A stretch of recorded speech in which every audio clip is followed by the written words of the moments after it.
Okay, thank you. Good evening. Welcome to the Park and Recreation Commission meeting of April 27th, 2022. Since we are meeting by Zoom, please let me read a short introduction. The open meeting of the Park and Rec Commission is being conducted remotely, consistent with the Governor's Executive Order of March 12, 2020.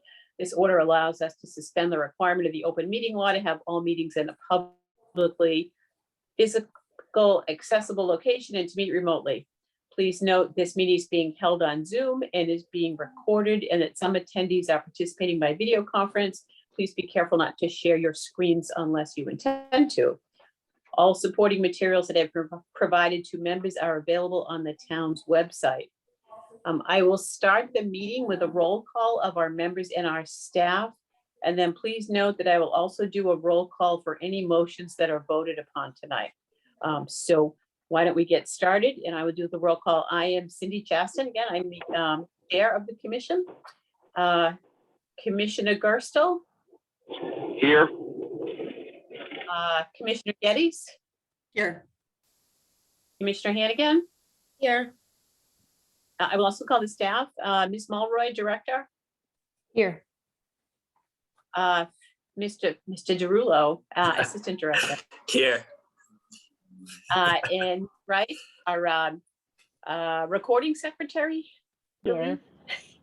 Okay, thank you. And thank you everyone for coming. I know we have some attendees tonight who are here to give us a little bit of presentation. I think Ed Olson is probably going to attend, and I would like to, I'm going to skip over. Oh, I'm sorry. I should start with the open forum that is on our agenda as I'm looking. So I don't know if we have anyone who's here for a public comment.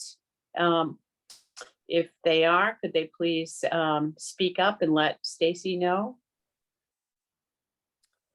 So either you can raise your hand or put it in the questions, or if at some point during the presentation, you could raise your hand and put them in the Q&A, we can get to them after the presentation. Cindy, doesn't look to be any raised hands at the moment.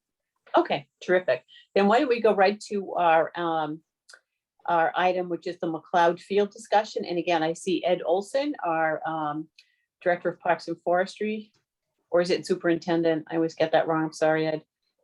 Most important Parks and Forestry person. And then I believe we have Brad here from Ty and Bond. You do.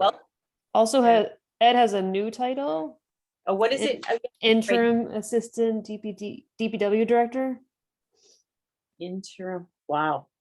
Thank you, Stacy. Thank you, thank you, Madam Chair. Well, congratulations, Ed.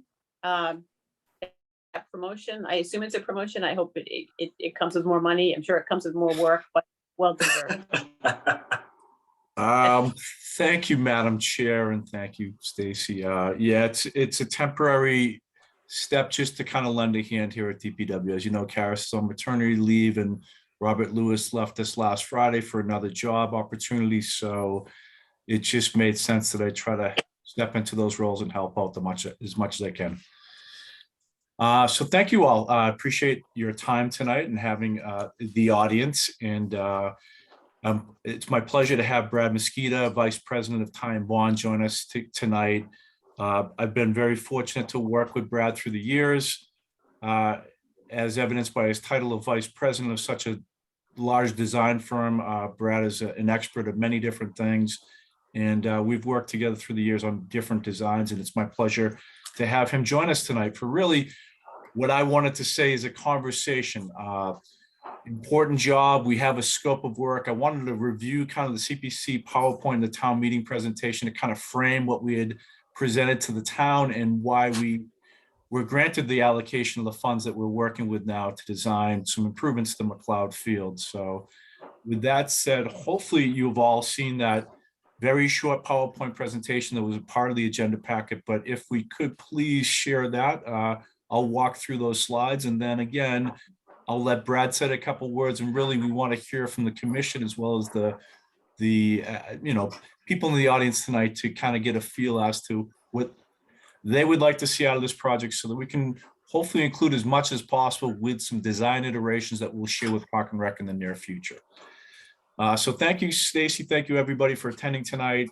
Again, very simplistic PowerPoint, but this is what we presented last winter to CPC, and we're favorably accepted the funding request that was approved by town meeting last year.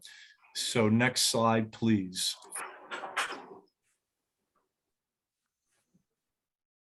So Defazio Field, we're talking about Mcleod Field specifically. Again, Field of Dreams built many fields at Defazio, Mcleod, Warner, the turf fields, Conroy, the track, the open space, everything except for the Ace of Small there. So again, hopefully we'll all know where we're talking, but I think we'll see a larger picture of the complex on the next slide. Thank you.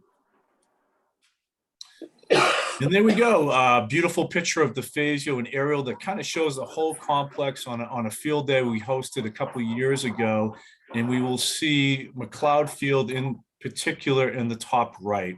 Thank you. Yes. So as it exists today, it is a 90-foot baseball field. It's kitty cornered on the wetland side of the property, as well as the golf course side, and surrounded by the parking lot, as well as the turf fields. And this is what we're looking to design improvements. Next slide, please. Why? So many different reasons, but really I think many of the Park and Rec commissioners and people in the public know that since the Field of Dreams, we've had some issues with Mcleod in particular. There is a 4-foot drainage pipe that runs through that field. Basically, it cuts across the entire outfield and outlets over by first base into the wetlands. That 48-inch 4-foot drain pipe is the drainage for all the neighborhoods that are above Defazio. So we're talking about Harris Ave, Fair Oaks Park, and beyond. So it takes the stormwater drainage and outlets that into the wetlands. So unfortunately, through the Field of Dreams, that pipe was compromised, and it seemed to have been compressed or crimped by some heavy equipment. And since then, every time we have a surcharge rain event, meaning a heavy stormwater event, we have sinkholes in the field. So that was really the impetus about this project many years ago, was to fix that massive pipe and get the field back in shape so that after a stormwater event, we're not out there with every staff in trying to fix massive holes, which still exists to this day. We were out there just the other day fixing sinkholes. So this is a big issue, but it's not the only issue. I think I took a little criticism for focusing a little too intently on this issue in the past, but there are other issues. So not only is the pipe failed, but we have some issues, desires, and goals. And I think that's what the reason is tonight, is to hear some of those desires and to achieve some of those goals. Next slide, please. And I think this is a good slide because really this is what sold it to the public. These are the things that we were talking about at the time. And again, tonight is a conversation. We want to talk about other things, or again, reinforce some of the points that are made here. Historically, we all saw that connectivity to the synthetic is a big deal. Right now, people walk, as you can see, where the kind of earthen path is by the start of the synthetic, and they traverse across the grass to get to the bleachers on the other side. So we had always talked about a connectivity pathway that would run along the synthetic net to get spectators, athletes, families safely between the two fields. To this day, it never fails to amaze me as people come to Defazio, they come to the turf, they don't know what to do. Some people try to walk across the field during the field of play. So again, this would formalize that connectivity. So that was one of the things that we had talked about working on. Next slide. Hopefully, yes. So we talked about the 4-foot drainage pipe. Again, you can see some patches on the left slide where we've done some massive saw jobs and fixed the pipe. Unfortunately, we've just kind of chased that issue. Again, this pipe has been compromised through the heavy equipment that built these fields. Again, like I said, it had been crimped, and as a result, stormwater surcharges out of this pipe and causes a vortex in that outfield, which causes a lot of time and pain for the staff to try to get that field game ready after a big rain event. Next slide. That kind of shows, again, the extent of some of the repairs that we've seen in the 11 years that I've been there, been here. We've had to bring in excavators. That was actually, ironically, I think my second week of work when I first arrived 11 years ago. I never forgot that I get a whirlwind tour of town by Bob Lewis, my I guess my predecessor in this position I'm in now. He took me around town. He showed me everything in town. He threw me like 4,000 keys and said, welcome to Needham, go get them. Oh, by the way, we have a massive sinkhole in our brand new baseball field and the season starts in 2 weeks. Go get them, kid. And I said, what? And fortunately for us, we have a lot of heavy equipment, so we did do some repairs, but unfortunately, since then, we've been chasing this issue, and we're hoping to work with Brad and his staff to kind of come to some final fixes and put this behind us. Next slide, please.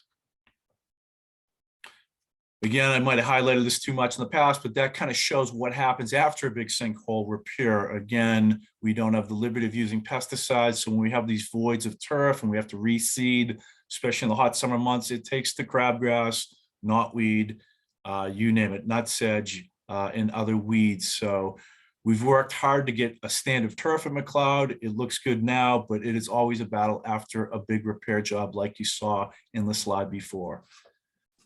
Next slide, please.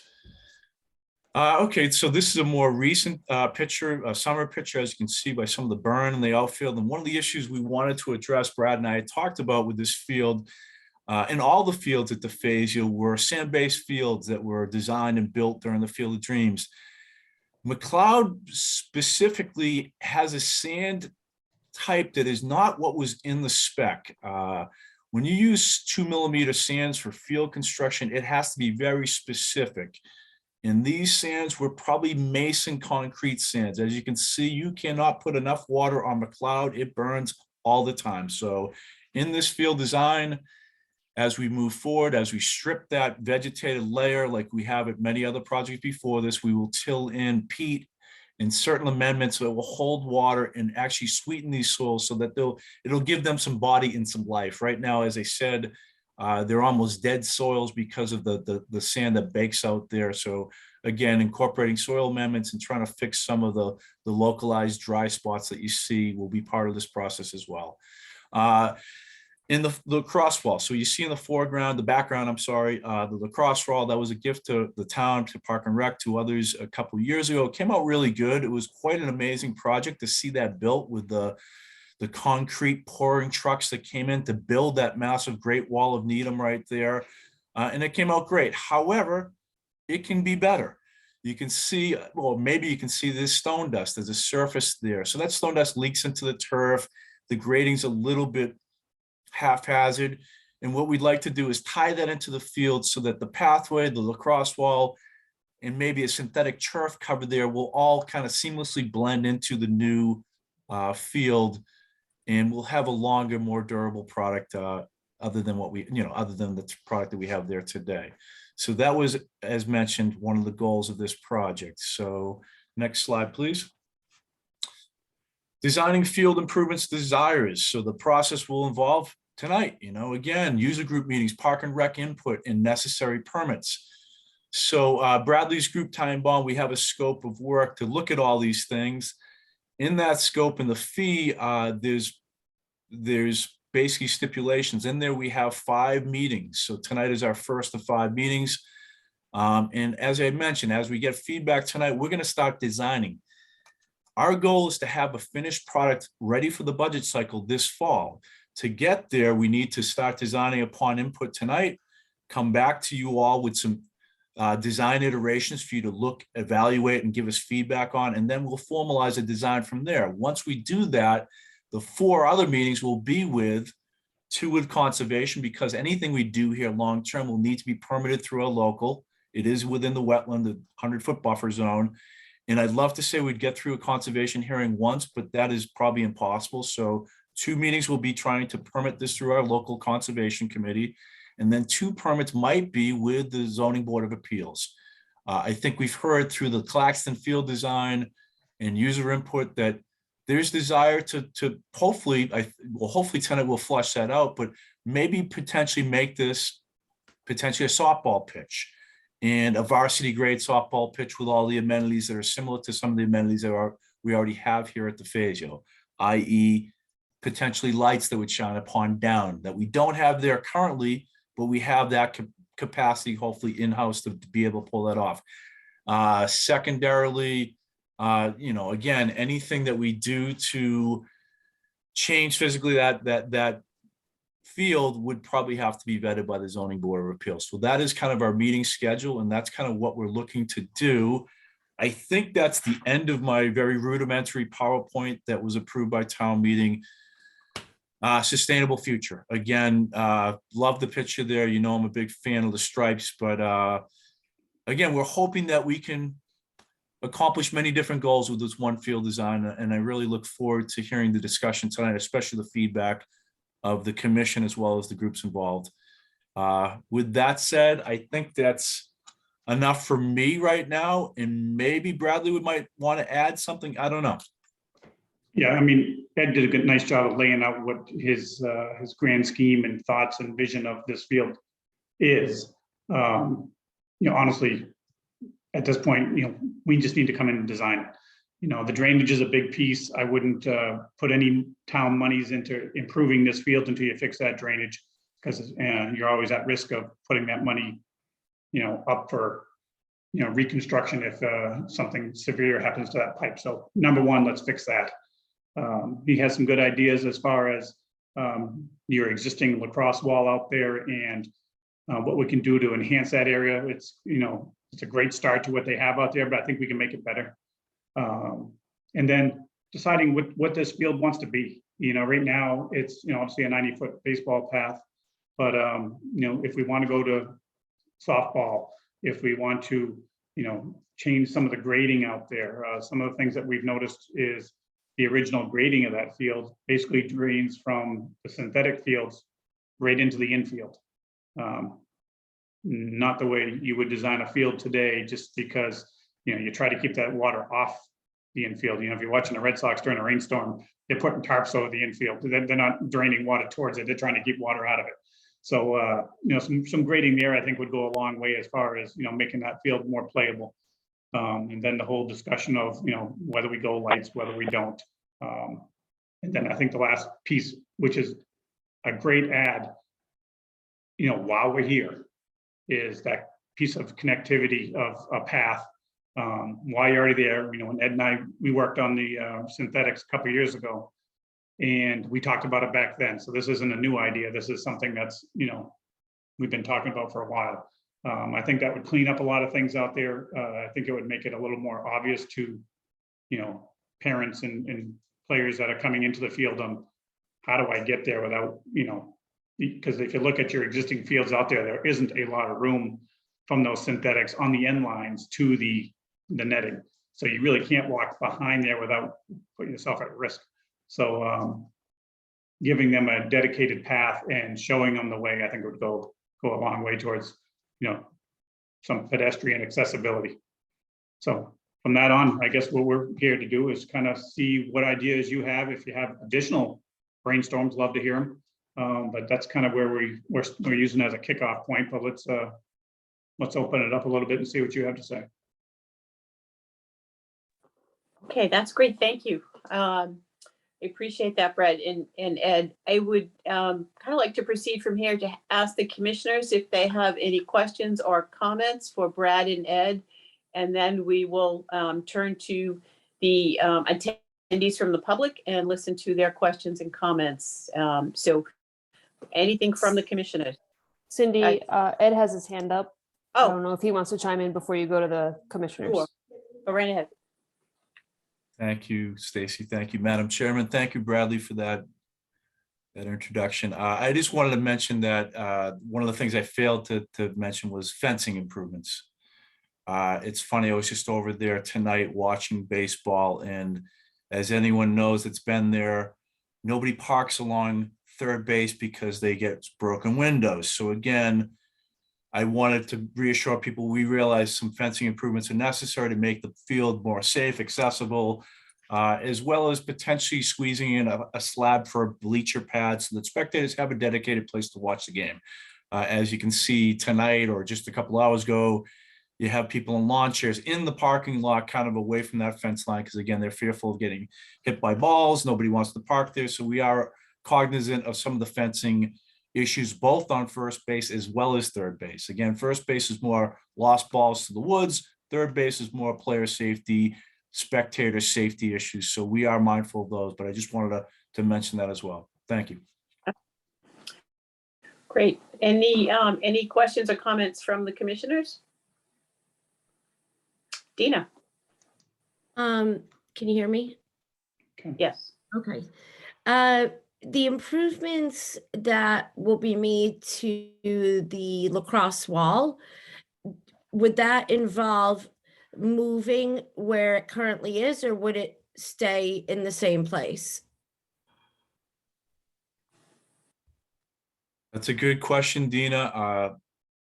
Hopefully we never have to move that lacrosse wall, because it was something else to watch that get poured by concrete. I don't know if that's even physically able to ever move again. So we'll build in and around it to kind of taper in those grades and make that a seamless transition there. But that's a good question. Okay, thank you. Welcome. Michelle? I know you talked about the bleachers, kind of space for bleachers, which seems feasible. Are there any restrictions around dugouts or anything? I know there is limited space between kind of the fencing and the actual diamond. So would that be feasible? Yep, another good question. So there is a bench pad on each side, first and third. So there is the ability to anchor in some sort of shade structure and formalize those areas. So we're lucky that those are within the fenced area right now. So that is doable for sure.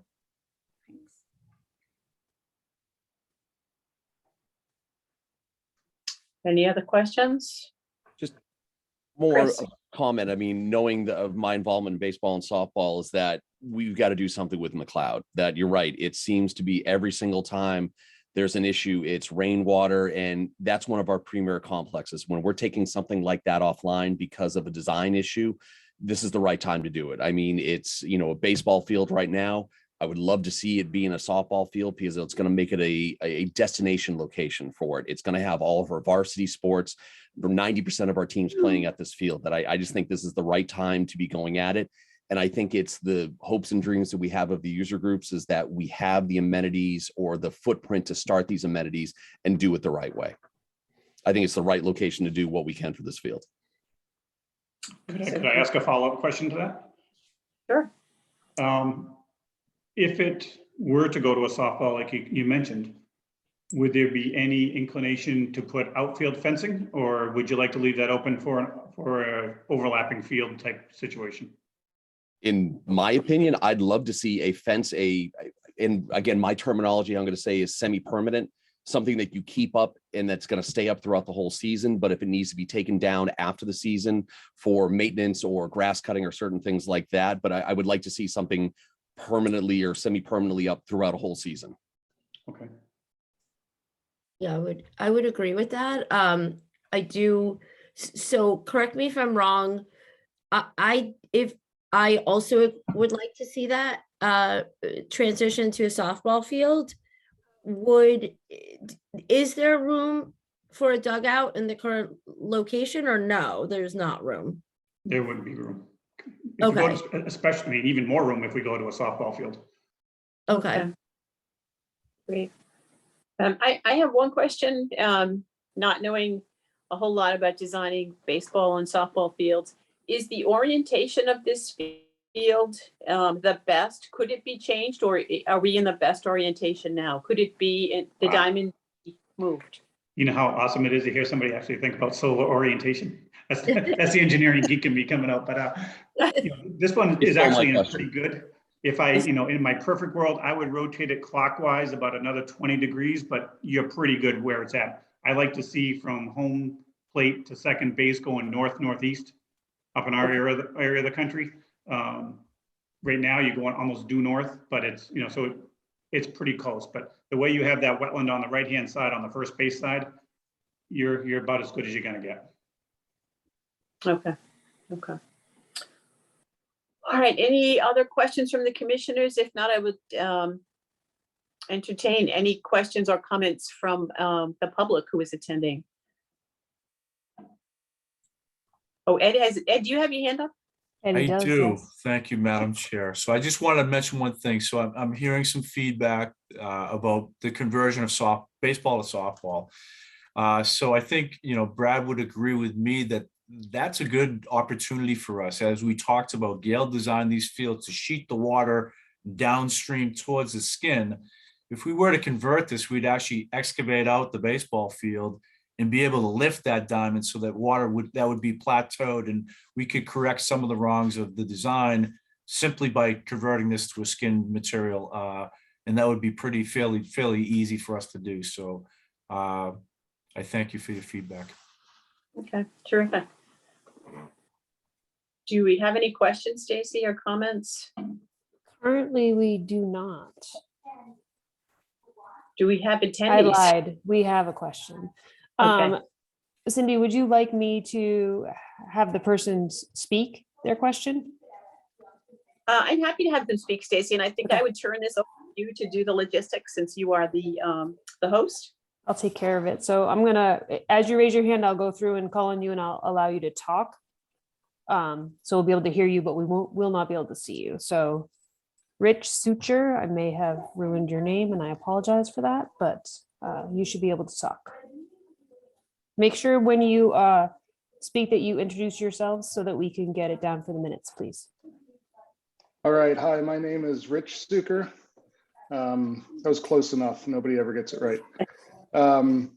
I live here on Winfield Street, and I have 2 kids in Needham Public Schools, and my daughter is in the softball program. And my kids have both been through a lot of different sports in town, rec, and at the school. And through that, not only do we have experiences with pretty much every single Parks and Rec facility that Needham has, but also all of the facilities in every adjacent town to us.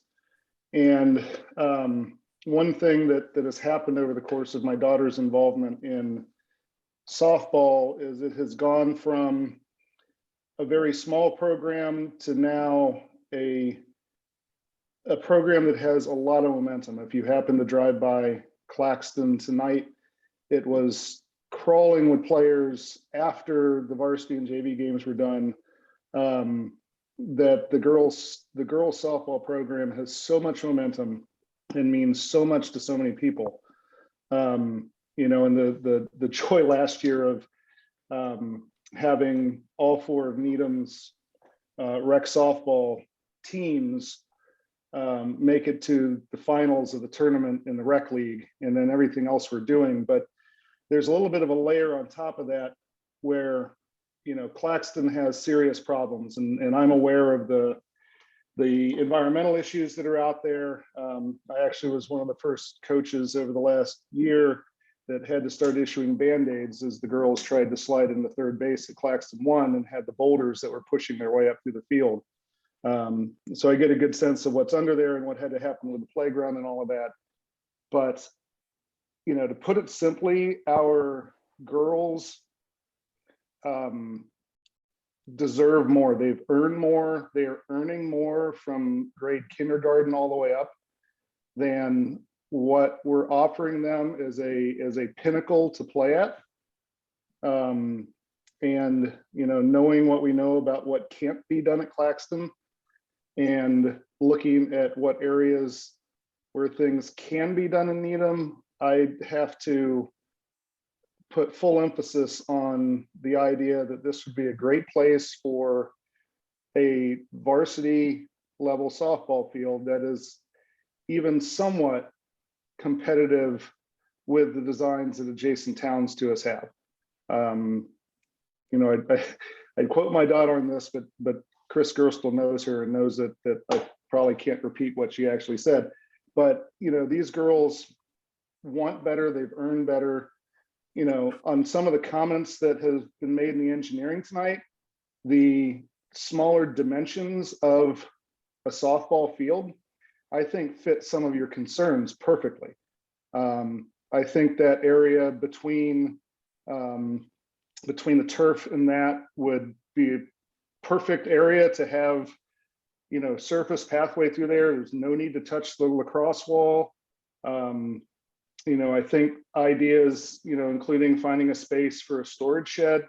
I have seen, to Chris's point, some modular outfield fences that are, they're pretty nifty systems, and I know are out there, and they're not a net like what is at Claxton right now, but they would take, they're essentially metal sections that you can pull off, and then they would have to go into a storage shed at some point. But obviously, storage for equipment would be good. But the covered dugouts, some bleachers, you can shift things a little bit away from the parking lot, a little bit away from the wetlands, still have room to keep your path.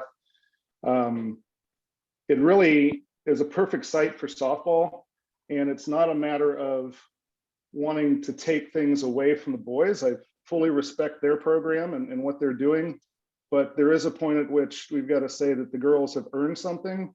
And I think, from what I've seen, what I've heard, this is the premier opportunity to actually make this happen for these girls. Sure. Thank you. I think Commissioner Hannigan would like to make a comment. Thank you. Thank you, Rich. Yes, we, thank you for that. We all collectively, as a commission, do agree with you. We 100% feel your sentiments. I myself am a huge champion for girls sports, and we do want to do the right thing, which is why we want to do this and why we want to make this kind of a premier softball field for them. They definitely deserve it. I do know that the program is rather large, which is awesome. And so thank you for that. And I speak only for myself, but I think we all agree we want to do this right, and we want to move forward. Great, thank you. All right, next up we have Andrew Baker. Andrew, I'm going to allow you to talk. Make sure you identify yourself, please.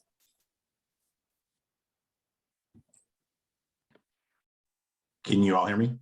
Yes. Good evening. Andrew Baker. You guys are all very familiar with me. I think Rich obviously said it very well before me. You have heard from myself as well as others for many, many months about some of the challenges and some of the feelings regarding the softball field and girls fields and boys fields, et cetera, in town. I guess my question, which I asked at the kind of the February 28th meeting, is I think it's great that everyone's on board with making this a softball field. What is that process like? Obviously the presentation that Ed showed us tonight is an older presentation, right? Still called it a JV baseball field. I recognize that was from the CPC presentations in December. The email blast that went out from the town, right, talked about the potential change from one to another. I guess what is the mechanism to make that work, to actually say, hey, we are going to make this a softball field for the softball girls and families in town.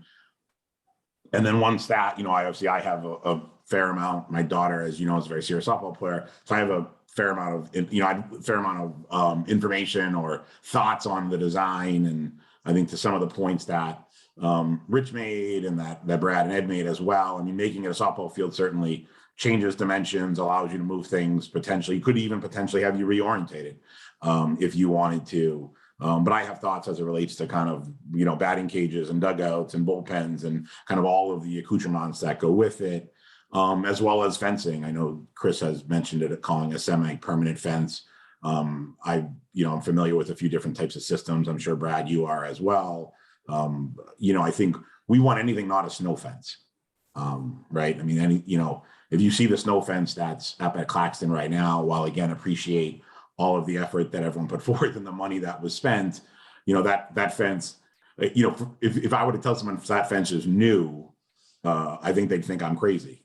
Just the wear and tear it takes, and it's already got holes in it. It's got many broken pipes and poles, and is that all kind of different heights. So I think we want anything that's beyond that. So I guess if someone could answer the first question about what is the process or mechanism to actually say this is going to be a softball field, you know, I'd love to hear that answer.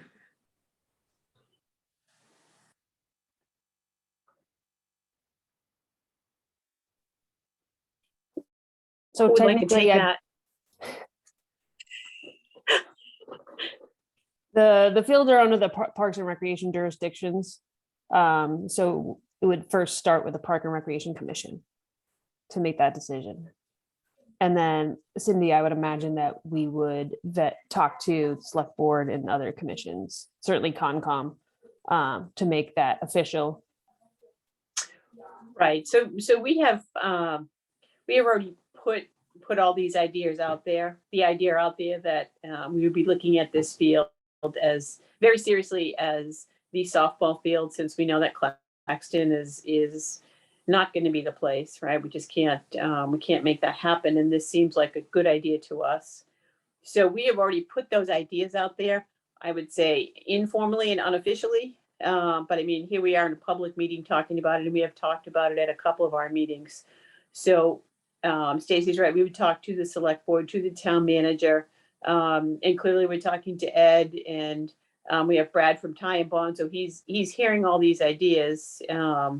I don't think he's he's going to proceed with, I think, with what he thinks we want to do. And it sounds like this is the point, or pretty close to the point, where we have to make that decision. Is it going to be a baseball field or a softball field?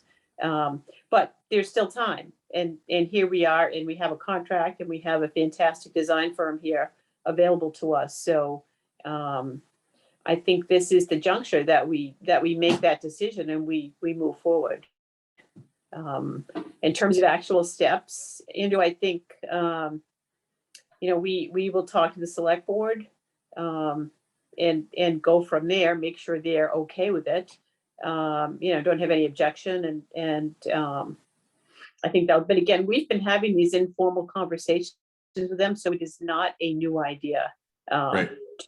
to any of these folks, right? So you don't see that process potentially delaying any of the design or timeline, I guess that's really what I'm getting at, right? If this process takes, whether it takes another meeting or 2 meetings or whatever that process may be, and clearly you have design funds appropriated, you have Brad from Tie and Bond on the phone, on the call tonight, right? And you're certainly moving forward in that vein, which is great, which is all very positive.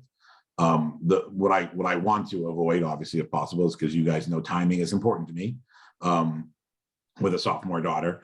I just don't want to see that process get delayed, or this process get delayed, because the process to officially make it a softball field takes 6 months, 9 months. So I will tell you, we will do what we can to move it forward. I cannot promise you that there won't be a delay. I can't promise you that something won't pop up, because you've seen how these things go. But there isn't anything that I can see, or that I believe the commission and the staff and Ed see at this point, that would delay it. Now, we think the language when we got these design funds was fluid enough that we can talk about a softball field versus a JV baseball field. We talked about designing it to be a ball field. So I don't see anything, but I clearly, okay, I'm not make you that promise. But I can tell you we will do our best, because, as the commission wants to move this forward too. We were not happy with what has happened at Claxton through no fault of anyone, but but I think that's all I can tell you. I can't tell you there won't be a delay. I don't see a delay, but we'll have to let it unfold, and we will push it as hard as we can. Sorry. Chris? Sorry. Cindy, if you don't mind, I know in Cindy or Stacy, there's someone else who wants to ask a question. I did notice that our athletic director, Dan Lee, is on the call. That I know that we're talking with the designer, we're talking with the commission. I think it'd be great to get the opinion of the athletic director, who's in charge of a lot of these sports, just to kind of see where he sits on the page. Because I mean, he's been to other complexes, as Rich has mentioned, and seen what other towns do. I would love to hear from the athletic director to kind of get his input, because he technically is the third party that is looking to, have, a say in a field like this. Sure, absolutely. Also, I would just like to say from the staff's perspective, and I think Ed would agree, we, regardless of the type of field, and I think are in agreement on wanting to make it a softball field, we still want the documents done by the fall, because that is the timeline that we're pushing towards. And I think nothing will derail this as far as the documents that we need to get done. Whether the, select board is on board for softball versus baseball, we have to find out from them. We have to talk to town management, but the staff is committed to getting the documents done by the fall. Dan Lee is refusing to raise his hand, I believe. No, he raised it. Oh, Dan. Okay. Here, you can talk now. Andrew, I'm going to mute you, okay? Yep. Thank you, everyone. Yeah, Chris, I appreciate the opportunity to speak on this. And spoken with you and Eddie about it, and Andy and a lot of the interested parties. From the high school, middle school perspective, we would love to see Mcleod repurposed as a softball field. When the redesign of Claxton, wasn't able to be done. I was happy to see that Mcleod was a viable option to do that. And, I agree with what everyone has been saying in terms of making it a premier spot for softball and for some of our girls' sports. And I think we could look at a lot of the neighboring towns. Obviously, Wellesley has done a good job with their softball fields. If for anyone who's been down to Milton High School, they have a new fence that they did, was new last year, which is portable. They put it up in I think in April, and it comes down towards the end of summer. But it's portable, but it's a solid structure. I think it's maybe like 6 feet high. So yeah, all those things, like Andy said, like covered dugouts, as Eddie was talking about, maybe some screens or some netting on each side to protect the parking lot, and to also save foul balls down the first base line. I know now currently the baseball team lose a ton of balls in there on foul balls. Maybe a scoreboard on the backside of the scoreboard on Founders would be good. We from a school perspective, we would support this 100%. Okay, thank you. Cindy, I just wanted to respond to I believe the second question that Andrew had, or second part, was the suggestions that will go deeper and deeper to the design. We will have a public meeting that is dedicated specifically to this project, where we can go into the more in depth, like the batting cages and the dugouts and things like that. This is a preliminary conversation that we want to get the bulk of the ideas, but the next steps would be a public meeting specifically for this. And Andrew, if that doesn't answer your question, feel free to raise your hand, or your hand is still raised, but feel free to lower it and then raise it again.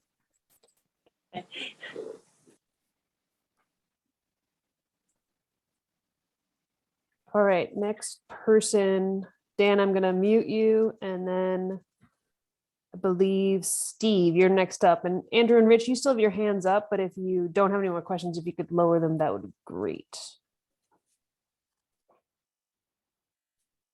Steve, you now have permission to talk. Thank you. everybody hears me okay? Yes. Great, thanks. So I don't want to rehash anything that Rich and Andrew said. And I think, Stacy, you sort of answered my question a little bit, which is how much more information does Brad, kind of want tonight? And I think the long and short of it, Brad and Ed, you've heard this from us already, is all the things we just described. So covered dugouts, batting cages, and dugouts, right? So if you think of on the first base side and the third base side, with the softball softball field size, I think those things are actually possible, where you could actually have a cage for the home and away team, for lack of a better term, and a pitching rubber and a space for kids to warm up, and maybe that doesn't work exactly. We'll have to see, but the idea being that it becomes a premium space that, we could have, a state championship game there, right? That's the type of arrangement that we're looking for. If you haven't been to Milton, anybody drive down that way, hop in your car over the next several months. If we want a semi-permanent fence, anything less than what Milton has, in my opinion, is a miss. That's about a $30,000 investment. We priced it out because, at Claxton, it is tough. Like we were there today, Ed, and I'm actually looking at the pipes. I'm not surprised they're having a hard time. It's so freaking windy over there.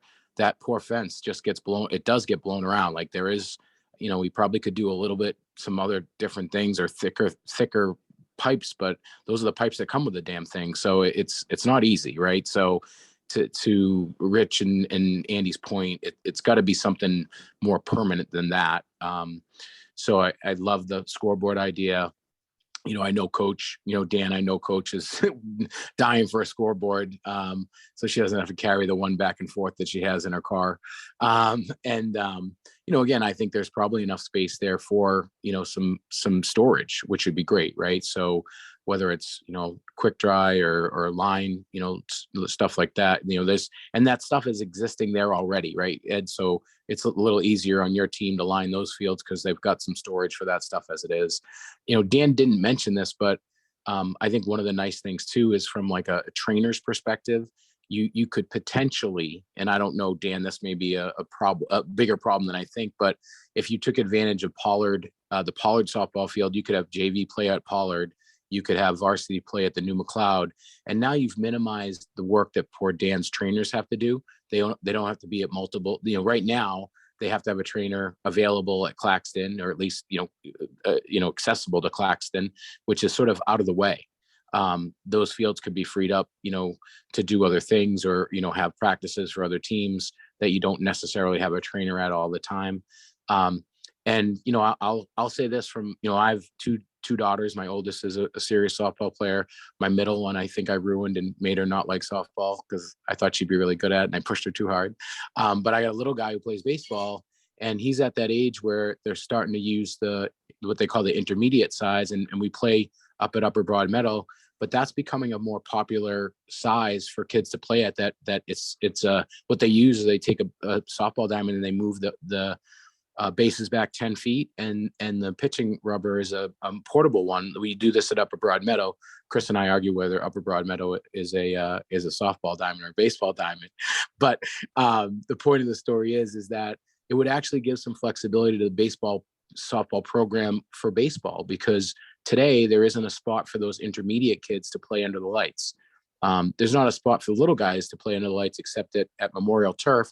That would also add for Little League under the lights as well. So look, at the end of the day, a facility that has lights, that has all the stuff we talked about for softball, frees up Claxton to be more multi-purpose than it is today. Right now, I personally treat Claxton as the gold standard of what we have in softball, because it is. It can be better, as we all know, but it's as good as we got. So I do my best I'm in charge of all the scheduling for the softball program. I put our older girls, our 6th, 7th, and 8th graders out there almost exclusively because, 1, they need a bigger field, and 2, they know how to handle the field. 3, the coaches take better care of the field because they've been doing it. Most of them are guys like Rich and Andy and myself who've been involved in the program for 6, 7 years. So we've grown to love the program, the kids, and make sure that we take care of what we have. And so anyway, I say all that because, you know, I, as someone who does have a kid in baseball too, and will probably be on the big diamond, you know, much sooner. By the time this thing gets going, it'll be, it's not easy for me to say that, but the reality is Rich's point is spot on. The girls deserve something that's better than what we have. And I think the 3 other 60, 90 diamonds in town are really pretty nice diamonds. And we can maybe make them a little better if we need to. But at the end of the day, I think we're in a good spot with big diamond baseball. So I think that's all I had. Oh, I guess one other quick thing.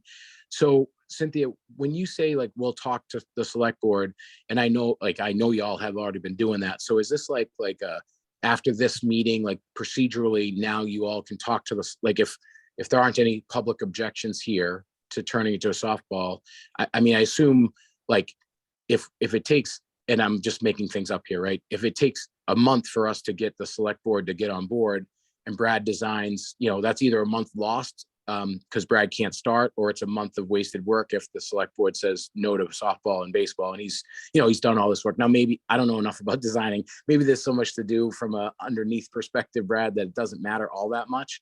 But just wondering, like, is this in the next week or two, you probably be able to get the select board on board, for lack of a better term? So Steve, informally, we will definitely be talking to them. Again, I can't promise. It is highly unlikely that the select board would object to the Park and Rec Commission, the Park and Rec Department, Ed Olson, in the public wanting to go ahead and put softball on this field. It would be shocking to me if they didn't want us to do it. They would have to have some reason, I think, that we just haven't thought of, and I don't know what that is.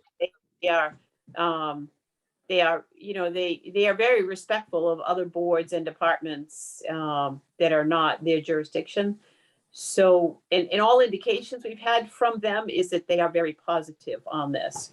So I'm not sure what the formal process will be, but I can't see that this will be a holdup or a delay in the work that that Ty and Bond, Brad and Ed get on with, quite honestly. But I don't have that timeline. I know you folks are always asking about timelines, and I completely respect that.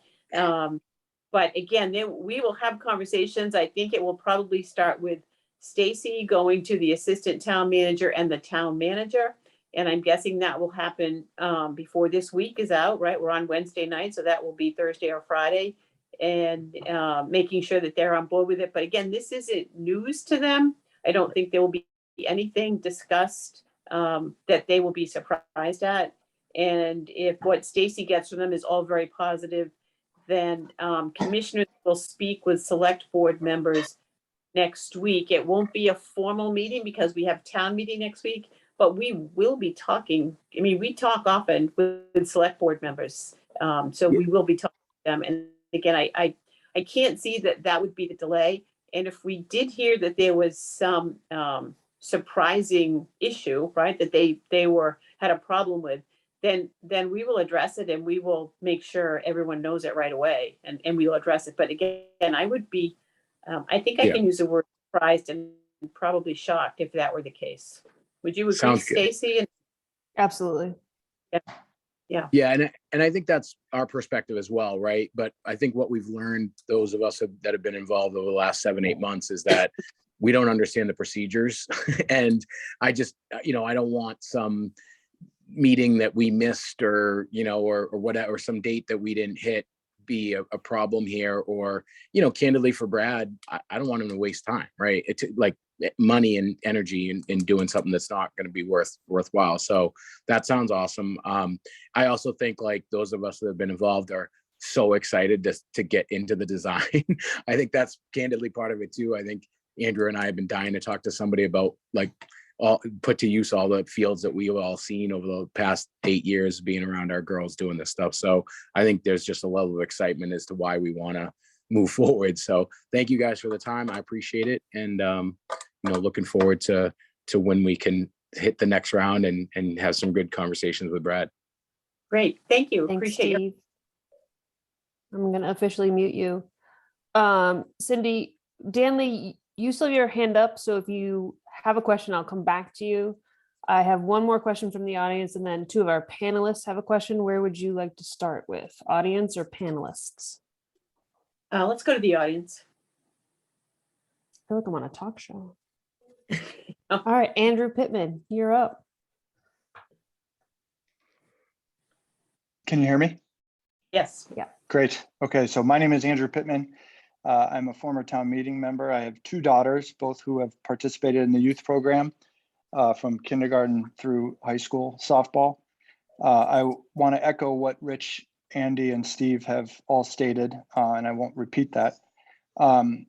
I, like many of you, was disappointed to hear about the results of the study conducted on Claxon. However, I am thrilled that the commission is considering repurposing Mcleod Field to a softball field. I also hope that the design and execution of the construction can move as quickly as possible, as my youngest daughter is a freshman on the high school team, and she would love nothing more than have the opportunity to play on a premier softball field here in Needham, as she has on many of our neighboring towns. My only question is more, and this may be too far off, but whether you believe funding for construction of this field would require private partnerships. I know Wellesley it was a private public partnership in order to get the funding. And if so, whether we as a program should start considering planning for fundraising efforts. Thank you. Oh, that's an interesting question, Andrew. I don't know at this point. First of all, we don't know the cost. We hadn't approached this project or the previous project anticipating that it would be a public-private process. So I don't know that it's tougher to do a public-private project than it used to be. It's a lot more complicated. I don't think the town would say no if it were possible and there was some huge fundraising effort, but I think it's too soon for me to give you that answer, I guess. But I appreciate that you're thinking of it, and we will consider it and talk to our assistant town manager, Dave Davison, who's the finance director, and see what he thinks. But I don't know at this point. I just don't know. Again, we don't know the cost. So if the cost is $1 million, if the cost is $2 million, I don't have any idea. It's in the capital plan. I don't know. And Stacy, you want to chime in? Any commissioners want to chime in? I'm not sure that the pub of the town, and I'm new, so correct me if I'm wrong, has entered into a public-private partnership since the Field of Dreams, which would not be able to happen now in the way that it did back then. Right. So I think I'm making a note to reach out to Dave Davison and find out what the possibility of that is.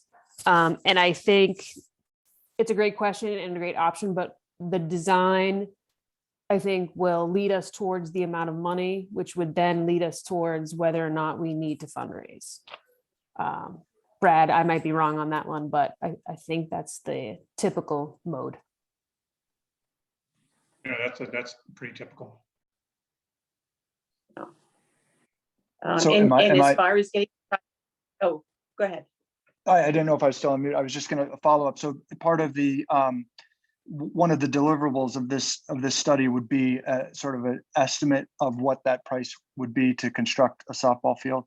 And so at least if at that point we have a rough idea as it goes to town meeting and so forth, if those are the next steps, then knowing, sort of anticipating whether the town has the money or if we can start to do things to start to secure funding so we don't have any, delays or hiccups or along the way. I think that would be great.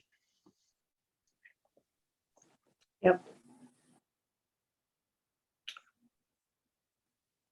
Thank you. Thanks, Andrew. I'm going to mute you. Cindy, looks like Ed and Dina both have their hands up.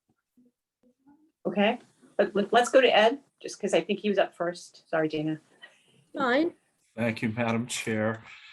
I just wanted to mention to everybody attending tonight that I did present to the Board of Selectmen, the Select Board last night about this meeting tonight and discussed that well, I discussed the town common, where we were. I discussed Mcleod, Claxton Field, talked about the playground and different things about what has happened there. And then finished with a discussion on Mcleod and informed the board that we will be meeting tonight with user groups, with the commission, with the athletics to get feedback and move forward. But I did tell them that preliminarily, we had heard from groups already that had desires to make a conversion. And I think there is full support from the board. I do not see that being a big deal. This is a Park and Rec decision. Of course, we want to be mindful that this is a community decision and that many people ahead of us put a lot of money into these fields. So I think a big thing tonight is to hear from baseball. We've heard a lot from softball and softball dads, and it's important to hear from athletics. But again, we want to hear from everybody. We want to hear from baseball to hear if they support this vision as well. And I think we do have that support. But again, I do believe that this will not be a problem with the select board. So I just wanted to add that. As far as fundraising, it's always important to include Dave Davison. What I've heard and what I've learned in 11 years, that fundraising for anything cannot hurt. In fact, it only elevates project in the order of acceptance to the board and the FinCom. When anytime any monies that are raised towards a project will make that project vetted even easier because it shows there's a vested interest by the public. That funding could be 2,000, it could be 2 million, but it shows that people want these things and are actively working towards those same goals. And that steps up those projects. So again, there's a question, Dave's forms that we need to fill out. Is there support from the community? Is the community support or willing to fundraise or support the capital investment? And I hear tonight that yes, yes, and yes. So again, I think it's a little premature to be fundraising because again, we don't even know what we're doing yet. But I think as we develop this design, as we develop cost estimates and go into the budget cycle this fall, it would be nice to have some sort of firm commitment from whomever to say we are working towards these collaborative efforts, and any bit will help and will help raise the level of, again, the need will be emphasized by the fact that the community is out there and actively supporting these efforts. So it cannot hurt, and I think it is something that shows the level of commitment we're hearing tonight from the community. Thank you. Thank you. Thanks. Dean. Yep, thanks, Ed. I just wanted to revisit really quick and let you know. So Ed, we bought the temporary kind of fencing that's at Claxton right now, and Ed and his team did a great job kind of setting that into place and making sure it looked good. We were having an issue with other user groups, not necessarily anything to do with the high school at all, that were kind of taking it upon themselves to take it down and put it back up and take it down and put it back up. And so want to let you know that we have addressed those issues, and that's kind of the reason for some of the damage that you see already. So hopefully we can prevent that, at least for the rest of the season. Great, thank you. So I think we need to wrap this up. As Stacy and Ed said, we will have more time for public input. We will have a public hearing at some point, and we will invite Brad back for as many times as our contract allows, and maybe more, hopefully not. So I would like to wrap it up tonight. I appreciate everyone who came. If you have some questions or comments that we didn't get to tonight, I apologize, but we have a full agenda to get through tonight. So feel free to email those questions to the Park and Recreation Department, to Stacy, to Fabian, and we will answer them. So feel free to contact the commissioners and to call us. We are all available and accessible. And thank you, everyone who has attended tonight. We appreciate your time, and I think we are probably finished with Brad. So thank you for coming, Brad. We appreciate that. And Ed, you're welcome to stay because we always have things for you, but you probably want to go too. So thank you. But thank you for coming. Greatly appreciate your time tonight. Yeah, nice talking to you all. Thank you. Thank you All very right. much. Thank you. Thank you, everybody. Thanks, All right, Brad. Thanks, Ed. Thank you. Thanks, guys. All right, so hopefully we didn't miss too many questions, Stacy, but we did spend over an hour with these folks, so Just one, Cindy. So this one. Okay, well, hopefully that person will send us an email. okay, terrific. And so thank you, commissioners, and to the staff for handling that session. Why don't we get back to our agenda? Jazz update. In lieu of the long agenda tonight, I do not have an update except to tell you if the meeting starts to go too late, there may be some items that I push forward, so don't be surprised. I won't push anything forward if there is a member of the public here that they need to talk about something, but there may be some things that we push forward so that we're not here too late tonight. So with that, why don't we go to the director's report? Thanks, Cindy. Anybody that's not talking, I'm gonna mute you. Perfect. Because we're getting a little background. All right, so get past Ed's. And we'll go to the director's report, which is, I swear, in here. Here it is. 17. Thank you. So very quickly, spring programs are on their way. Most of them started up this week after our April Spring Days program that vacation programs. We ran about 5 different vacation programs last week in different locations, and all were very, very successful. Townway cleanup is this weekend. So between Friday 9 to 5 and Saturday 9 to 12, you can come by Park and Rec and get some bags and gloves and things like that to pick up trash. And then we'll point you in the right direction to have Matt from RTS pick it up, and he will weigh it for us so we'll know how much trash we picked up over the weekend. Also on Saturday, we'll be doing some, giving out some tree saplings that Ed and his team will drop off for us so that we can give them out as part of Arbor Day. Summer programs are up. The Park and Rec programs are doing really well. Kids Off Broadway and tennis, not surprisingly, are leading the way. Kids Test Kitchen is giving Skyhawks a run for their money, though the slime week is still killing it. That week's super popular. Not surprising if you don't have to do slime in your house, it is a win. Program staffing actually surprisingly is going slower than pool staffing. Pool staffing is close to complete, which is frankly blowing my mind, but we're going to go with it and we're going to be happy about it. But we do need more counselors, lots more counselors. So Chris is working on that, and once Fabian finishes up, he'll probably help us out with more of that. Stacy, I was just going to say, I'm going to be sending you a few folks too. Some of the high school girls are interested. Excellent. Thank you. Stacy, quick question on that. With that weekly newsletter that goes out by Cindy Gonzalez, is it worth for the next few weeks or months sending out an email blast or in that newsletter saying that we're looking for staff help? Yes, we just did one because we needed help over the vacation week, and we did get mostly volunteers, which is helpful for that kind of program, but would not be helpful for counselors. However, we will push that out again. Stacy, should I send them to you or to Fabian, or does it matter? Send them to, if they're going to email us, send them to parkandrecreation@needhamma.gov. That goes to all of us. Okay. And then we can figure out who needs to answer it. Okay. Pools, like I said, staffing is going great. Lessons are up. Our memberships are up. Resident memberships are also up. I did include, and I won't go through this, but in the packet are resident,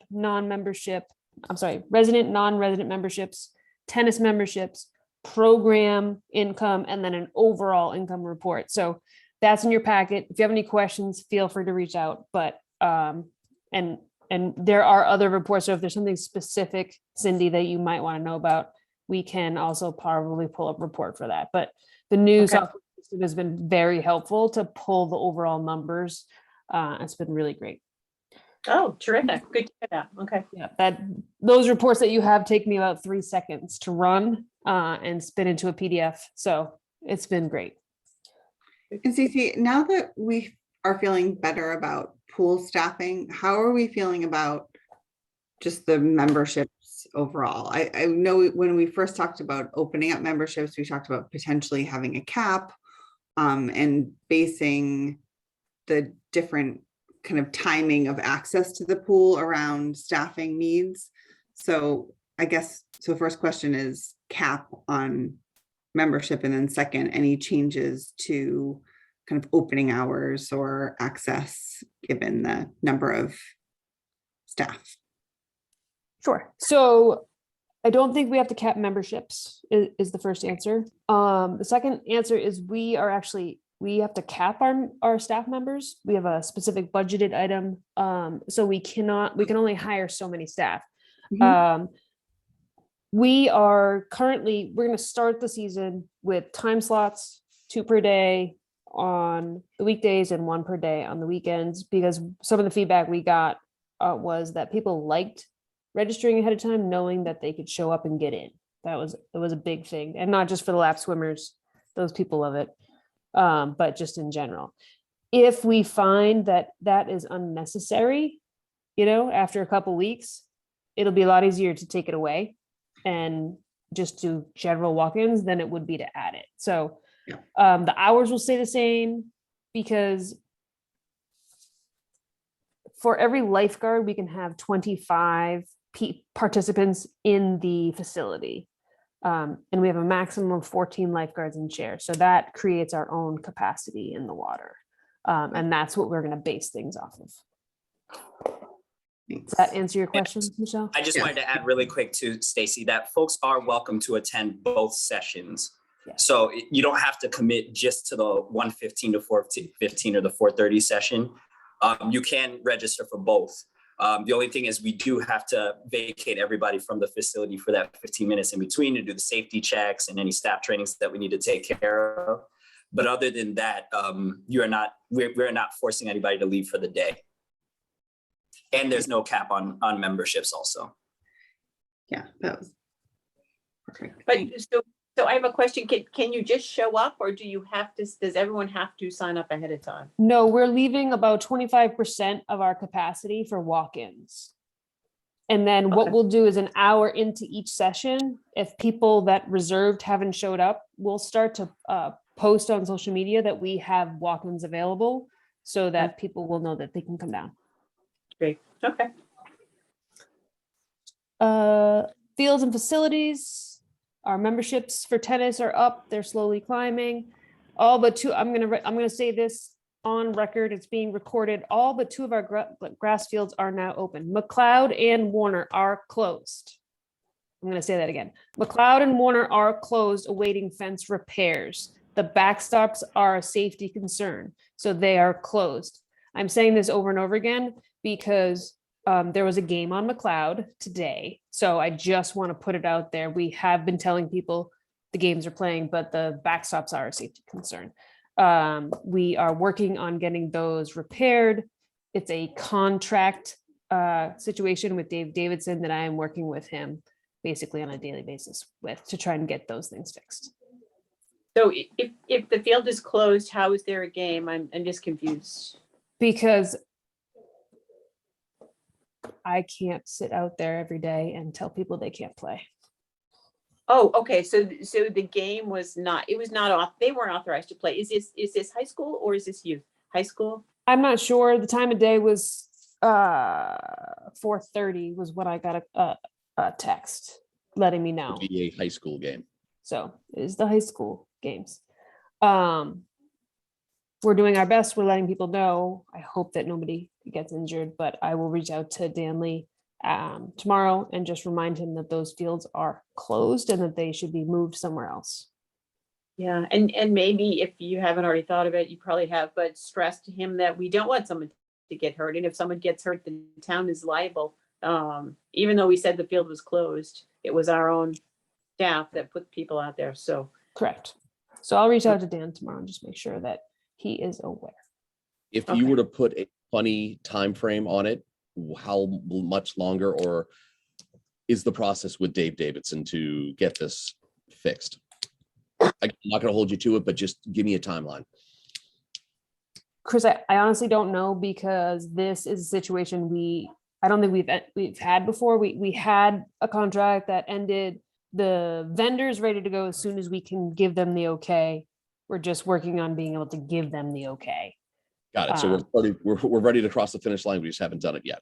Exactly. Okay. If I get any updates from Dave's by the end of the week, I will let you guys know as soon as I can. And I'll also put it up there. I'm also getting information that the vendor is slowing things down also. So it's not just, so it's a two-part process. We're working on it, and I'll give you an update in Friday's update. Okay.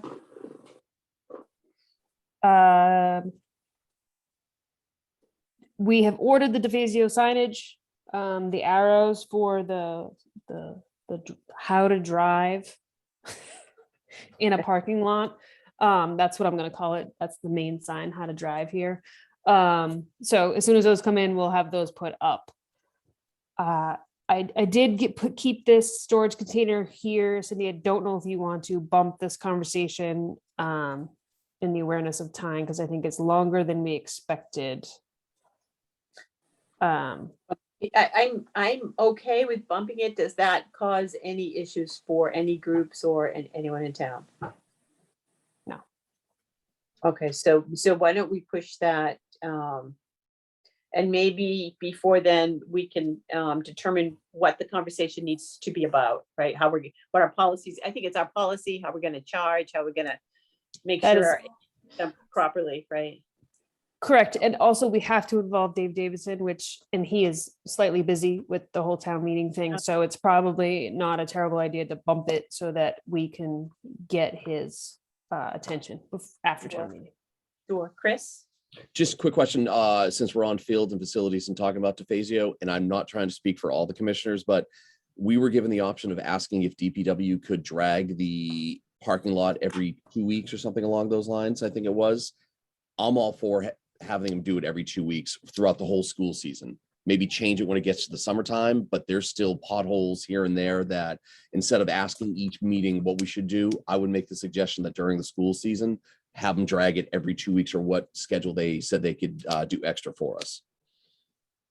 If it's in the budget. So it's overtime budget every single time. And we have been spending a lot of overtime budget to deal with Claxton Playground. So let me take a look at that budget for overtime, and I can let you know if it can be twice a month or if it has to be once a month. Okay.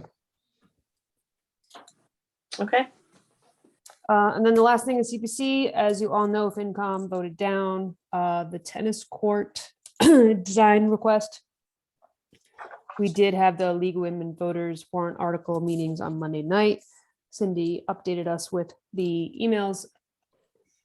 I personally get the feeling, and so does town management, that there's a lot of support with this project, a lot of support. And Kate and Katie have been meeting with me to talk about like some exact information that they can move forward to bring to town meeting if necessary. Can we also just quickly bring up that the vote, and correct me if I'm wrong, was like a 5-4 vote? It So indeed was a like 5-4. It wasn't like 8-1 or anything like that. So, and I'm not going to call members by name, but there are certain members on the finance committee that will just never vote for things that we do. So they're always going to be automatic no's. So, I mean, it's a close vote. It's not one way or the other. So I think you're right. The support about this through the town, it should go through for town meeting, fingers crossed. Right. I think we do. We can talk about it now or else later in the agenda, but we do need to talk about how we'll approach it at town meeting, because I don't think we have another meeting that we can count on before Article 20 comes up. So I did watch the finance committee, just the portion of the meeting that related to this article today. It was, 15 or 20 minutes. They are upset, I guess, about maintenance, lack of maintenance, and the tennis courts. I think we need to be able to answer their questions, and I guess we need to decide who's going to present and what's going to be presented at town meeting, because I think CPC will present. I think someone from the select board will present. The finance committee will get up and say that they do not support the article. So Stacy, I think we need to talk from the commission. You think we should have, right? Would that be you? It certainly, I would assume it would be me. It can be you, certainly. I know I talked to Kate Fitzpatrick. I'm happy for it to be you. Yeah. I talked to Kate Fitzpatrick about it.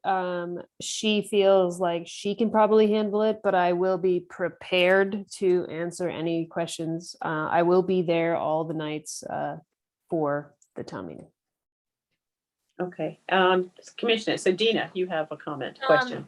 Yeah, so I spoke for a while with, so Cindy, I started out in a district or precinct A and B, and then I thought I was supposed to roam because Kevin Keane was like, aren't you gonna roam? And I'm like, roam home?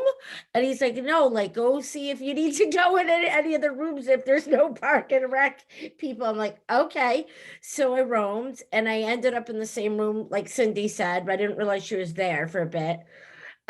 Which is the same room that Doug Fox was in, and him and I happen to be close friends. And after last night, after Peter, was it Peter that spoke up and said he was going to vote against it, and it started a debate right there, said that a lot of the people, it's the nays are the maintenance issue. And I think the big thing, and I know a little bit about this, that we need to drive home to everybody is that the biggest issue with regards to the court's demise has been the drainage issue, and having the retaining wall in as part of that, redoing the retaining wall in as part of that project is going to be huge. I mean, that is maintenance, like,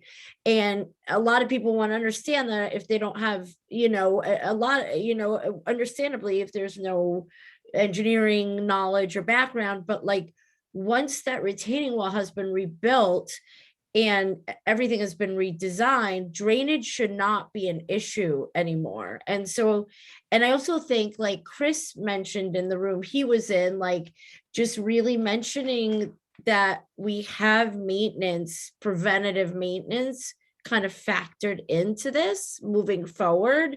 It's so funny because like we can't change the past. Like maintenance was an issue, as my understanding, town-wide with lots of different projects, not just park and rec, right? So Doug and I talked for a while, and Doug has reached out to some tennis folks in his precinct, and he's trying to get the word out that this is really something that's needed. And my question is, because I'm new, am I allowed to, as a commissioner, like reach out to the town meeting members that I know that to give them info, and or is that not allowed? Is it a conflict? You are absolutely allowed to reach out. And I mean, you are welcome to reach out to people you know, friends and other town meeting members. Absolutely, you can reach out. There is no reason why you can't. I think it's probably good for all of us to reach out and try and drum up some support for this project. I think it will have a lot of support. I don't know. I think we have to address FinCom's maintenance issues. I was surprised they didn't, kind of lambaste us for maintenance, but still vote in favor of it because the courts still need to be fixed. So whose ever fault it is, right, or was, or I don't really, not that assess blame, but it doesn't matter. It's like that's a moot point. Right. And to Stacy's point in the email today, a lot of people I've talked to last night and today did not realize that the tennis teams are utilizing Mills and Newman for a good chunk of time. So we would hope that there'd be support to get this fixed so that can free up some of the other courts. So anyway, that's my 2 cents, but yeah, I think the drainage issue, the retaining wall is huge, and I think we just need to kind of drive that point home. Right, and I think we need to drive home that as we're doing projects now, we are putting maintenance into the budget. Right. And the problem was, I mean, this goes back a long time, but when the town had some really tough financial times, as did the whole state, the thing that got cut was maintenance. We didn't cut services, we didn't cut education, blah, blah, blah, but we deferred maintenance. We didn't cut it, we deferred it, we deferred it, we deferred it. And the town has been in the habit of not restoring that maintenance because that's just where we were. And now we're seeing that, right, that's now coming to fruition. But I think the question is, and Stacy, maybe you know the answer to this, or Chris, what are we doing for maintenance on the other courts in town, on Newman and on Mills? Are we doing any maintenance? Because that's probably something that we should know for town meeting. So the plan is to incorporate a maintenance plan for all of the courts. Currently, it is not in the budget. So the plan is to move forward and try and figure out what we can do within our budget restraints to do resealing and crack repair.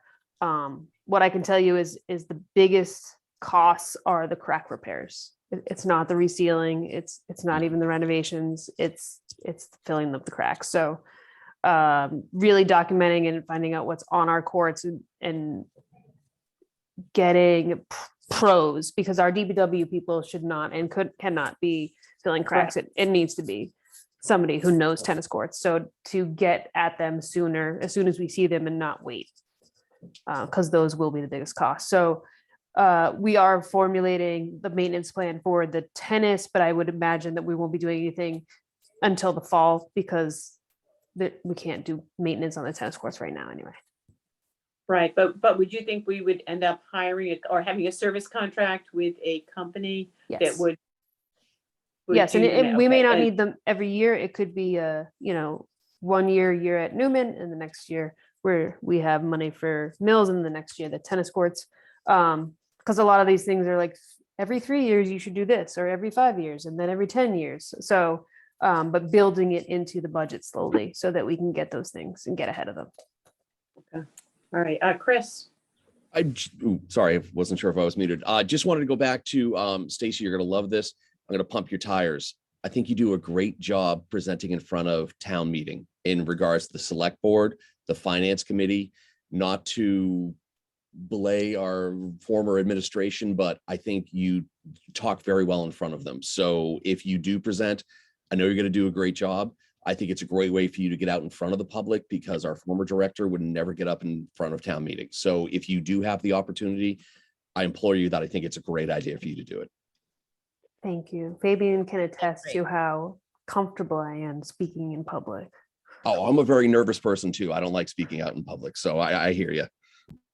I totally agree. Are we, Cindy, required? Do we all need to be at town meeting for all 3 nights? How does that usually work? No, you are not. I would like to say yes, but no, you're not required to be there, especially this year. Honestly, other than the tennis courts, we don't really have much out there that affects us. So no, I will be there. I'm a town meeting member. At the end of tonight, hopefully we'll have a new chair, and the chair of Park and Recreation is a town meeting member at large. So that person will be a town meeting member.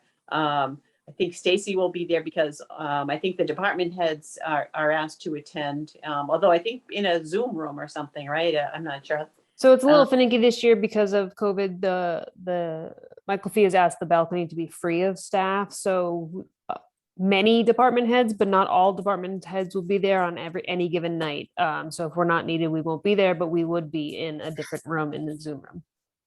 Right. So the question, Dean, the answer is you're welcome to come. You're a citizen in town. You can come and you can actually speak if you want to speak. You just can't vote if you're not a town meeting member, and you're welcome to be there. If you don't come all 3 or 4 nights, I sure wouldn't blame you.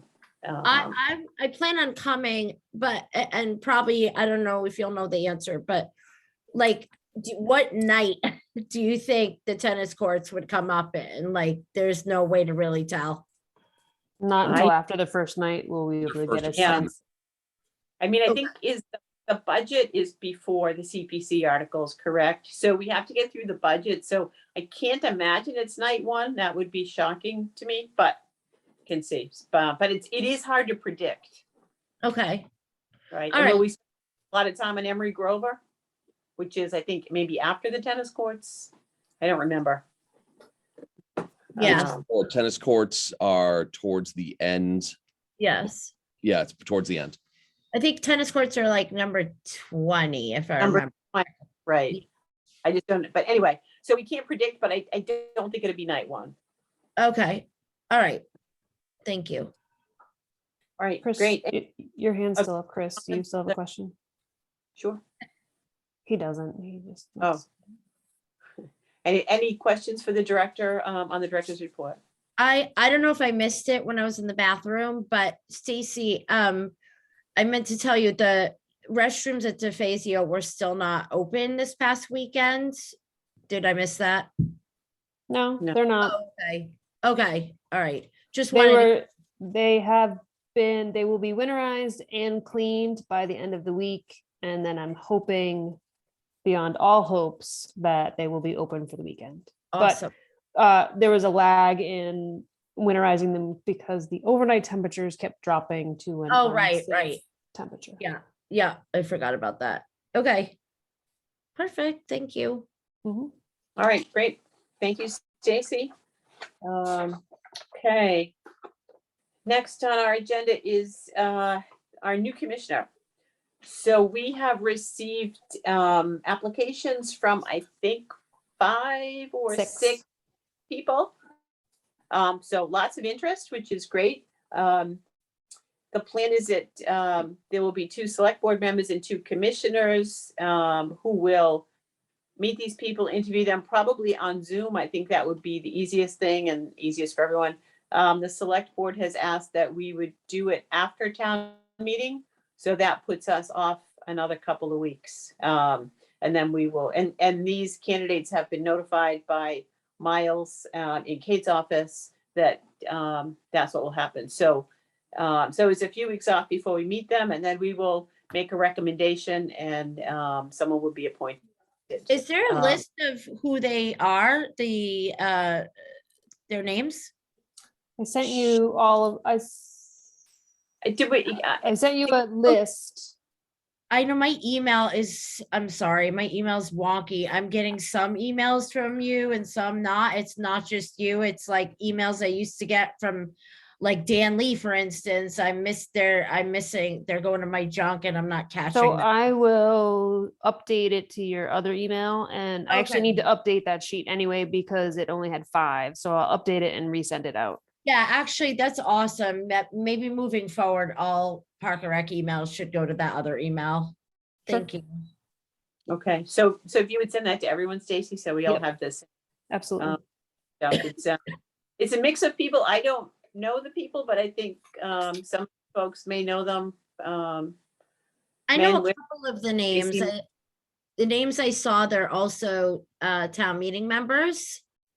Yeah. 2 or 3 of them that I know, but I don't know the other names. Yeah, but I think it's great. They seem like people who are already somewhat involved or very involved in town. So we'll bring a different perspective. So I'm looking for 2 commissioners who want to meet these people. Chris and I have said that we will do it, but I'm happy to give my spot if someone else wants to do it. So feel free to reach out to me or Chris, whatever. I think the 2 select board members will be Matt Borelli and Marcus Nelson.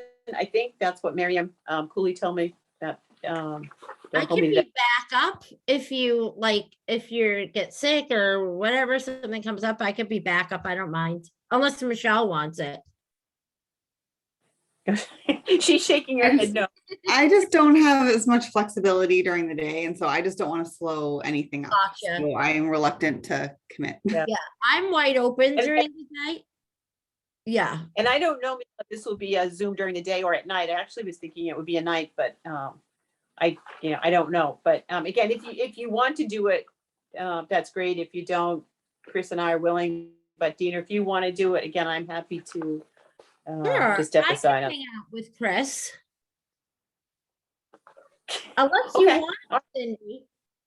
No, I'm really have done quite enough, that I'm not wanting I'm for. happy to do it. I would like to learn more and do more, so count me in. I'm getting tired of hanging out with Okay. Cindy, so it's It's well. in the minutes. Next minutes. topic. Right. My suggestion would be that at some point, we or you two think of some topics you might like to just ask these people, general questions. So you can ask everybody the kind of the same questions, right? That's the interview process, and go from there. Okay, well, How do great. you Well, Just thank you kidding. for that. Capital projects, anything on that, Stacy? I think we've covered, at least for today's meeting, capital projects and CPC. I think so too. Right. I'm just looking at these. Okay.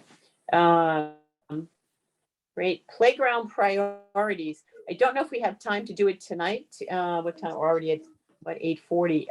Probably not. We can put it on the next agenda. I know. Please take this forward now. So I many mean, times. these kids are going to be in high school who would be at little playgrounds, right? Okay. It was, yeah, they were 5 when we started, and they're going to be Oh. driving. Oh, can I say something really quick about playgrounds? I noticed a Facebook, no, it's important. I noticed a Facebook post on the Needham page this past week, and there was lots of talk about negative talk, which I did chime in finally. Talk about wanting ADA equipment, and told them that that was one of the director's priorities, and we talk a lot about that, and that's a plan for the future. So just FYI, there's been some chatter about that. I have met with some of the people that have posted on that. Whenever ADA stuff comes up, I typically try to reach right out to them. Oh, So good. we are Okay, so aware, and we thought have too. already purchased another element for ADA in addition to Yeah. the surfacing that will be going in greens. Oh, good. Yeah. So I'm guessing you saw it too. Then I chimed. Yeah. Okay. Oh, good. I didn't see it. I'm probably much happier for not having seen it, but I did see that the vandalism, right? That Greensfield vandalism, and that was disappointing. I guess one question related to the Claxton playground, is there any priority? I know we talked about whether or not we should include the playground in the proposal for Claxton. And I just want to make sure I'm aware of what the timeline is for those decisions now that we've flipped, like Claxton, like I feel like the timeline is shifted. And so just want to make sure we're not missing an opportunity to make a decision about Claxton. So we're not, I actually talked to Eddie yesterday about this because we had a meeting with Weston and Sampson to find out what the design budget has left to move forward with the field upgrades that we want to do. And after getting the information back from Weston and Sampson, it doesn't look like we can pair the playground with this project right now. Just knowing what the depth of scope is going to be at that area. So it will have to be a separate project that we treat on its own. So we haven't missed anything. It is still a high priority, obviously. It is now very safe over there, so that is important. But it will be a separate project from the field. Good, because I do think that Claxton is one of the, just as we're talking about with the skateboard group, that location here, come up as yes. a potential. Yeah, I mean, there's all sorts of options. So just trying to kind of keep that on the table as potential Absolutely. options. So whether it's playground or something different. So Mhm. before we make any decisions on that area, making sure that we have thought about it and all of its potential uses. Agreed. Right, that's a good point. That's a good point. I will point out that it was interesting to look at the commission's notes from 2019 versus Nancy White, the professional. And it was, sometimes we were in sync, most often she was a lot less positive than we were. So she's a very critical person, apparently. You can tell her I said that. That's her job. It is her job, and has a professional eye. Well, we were like, hey, this looks fun. So it's interesting to look at that spreadsheet. So thank you for putting that together. It was interesting to me because as you recall, Michelle, we spent some time going through these playgrounds, right? We spent some time with the former director. And I like where we put, excellent, and she's got good, compliant. Like that's the best she would give anything. And some places where we said it was great, she said it was, substandard. So I felt like my playground assessment skills got a pretty good slap on the side of the head. Right. So It was pretty interesting putting them up there side by side. Yeah, it was. I mean, again, it was good exercise. Yes, the exercise. Right. Well, I knew when I read her report that she she didn't have any rose-colored glasses on, and we apparently did. But we did visit. We visited the playground. I think even in 2019, some people might have still had kids going to those playgrounds on the commission. So that was interesting. Okay, so I think that's it for the discussion tonight, unless we want to go more. I mean, Stacy? On our discussion item list is the action park. And Yes. we do have some folks in the audience that are watching this. So I didn't know if you wanted to mention it, ask any questions, see if they had any questions for us, or just say, or talk about what our thoughts are. I will say, we've been getting lots of emails from the public on wanting an action park from many people. They are going to Park and Rec. They're also going to select board members and the town management. They're all getting funneled back to me if they don't start with me. And we are keeping all of them So together. if we have people here tonight who would like to listen to our discussion and who have some comments, I had planned to keep that on our agenda. So why don't we go right to that? Right, playground priorities. You just finished with past facilities, and let's go to the action park. So I will say two things. We received a letter, or it's kind of a report, which I have here somewhere. Stacy forwarded it to us. I would have to say I thought it was a really great report, actually. Lots of good information, and I appreciate the work that was put into this. And I will say the other night at the League of Women Voters meeting that I was having a conversation with the town manager talking about the CPC tennis court issue. And I said to her, at Park and Rec, we are getting lots and lots of requests for projects and big things. We're getting a skate park, an action park, pickleball courts. There's just all kinds of stuff coming at us. And there is just a kind of a groundswell of interest in recreational facilities right now. And they're all big ticket items, but I think there's lots of interest. So the town needs to think about that. And her comment was, why don't we over the summer have a couple of commissioners, a couple of select board members, a few staff members get together and just talk about these issues and brainstorm what's out there and what the requests are and what we could possibly do, with regard to budget, without regard to budget, and that kind of thing. So I thought that was a great idea because I'm feeling like I've never seen so much interest in recreational facilities as we've seen in the last 12 months. And it's great for me, but I also know that, funding and resources are limited. So before we ask if the people who are attending have any questions or comments, do the commissioners have any questions or comments on the report that we received? No. Okay. All right. Yeah, Cindy, I would just echo the fact that it was incredibly helpful in the amount of thought and preparation that went in. It was really helpful and kind of understanding what's out there and where they would see potential locations in Needham. So just echoing what you shared. Right. Well, why don't we open it up then to, if you don't mind, Stacy, to the audience, and if they have some questions, happy to hear or happy to have a discussion with them. Yep, looks like we have 2 questions so far. So I'll allow you guys to talk. Just be sure to identify yourself, please. Josh, you are up first.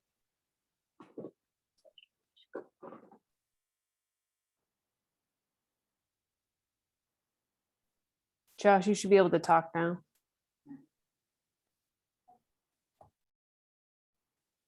Oh, Josh, we can't hear you. That's a bummer. Oh, there it is. We got Oh. you. That's a bummer. Oh, great. I just think it was a bummer you couldn't hear me. All right, everybody. Thanks, Stacy. See, our park will save all sorts of stuff. Stacy won't have to put in signs at Defazio because skaters can just sort of walk. They don't need to park. We scoop up all the glass and stuff that was found under Claxon. We can put it where Michelle was, you know, to solve a playground issue for Michelle. So, we've been talking about this for a while. Lindsay Page and I and a couple others have put together the presentation I believe you're looking at. You know, we've done as much homework as we can, and part of it was reaching out to different design firms to understand what their process is, their timeline, cost structure, how everything works with them. You know, as I'm sure Stacy is painfully aware, if all the emails are getting funneled to Stacy at some point, of, you know, the sort of volume of people that, you know, we've talked to or are supportive of this, and, you know, from town meeting members to select board members to you know, what we heard from you guys in the past.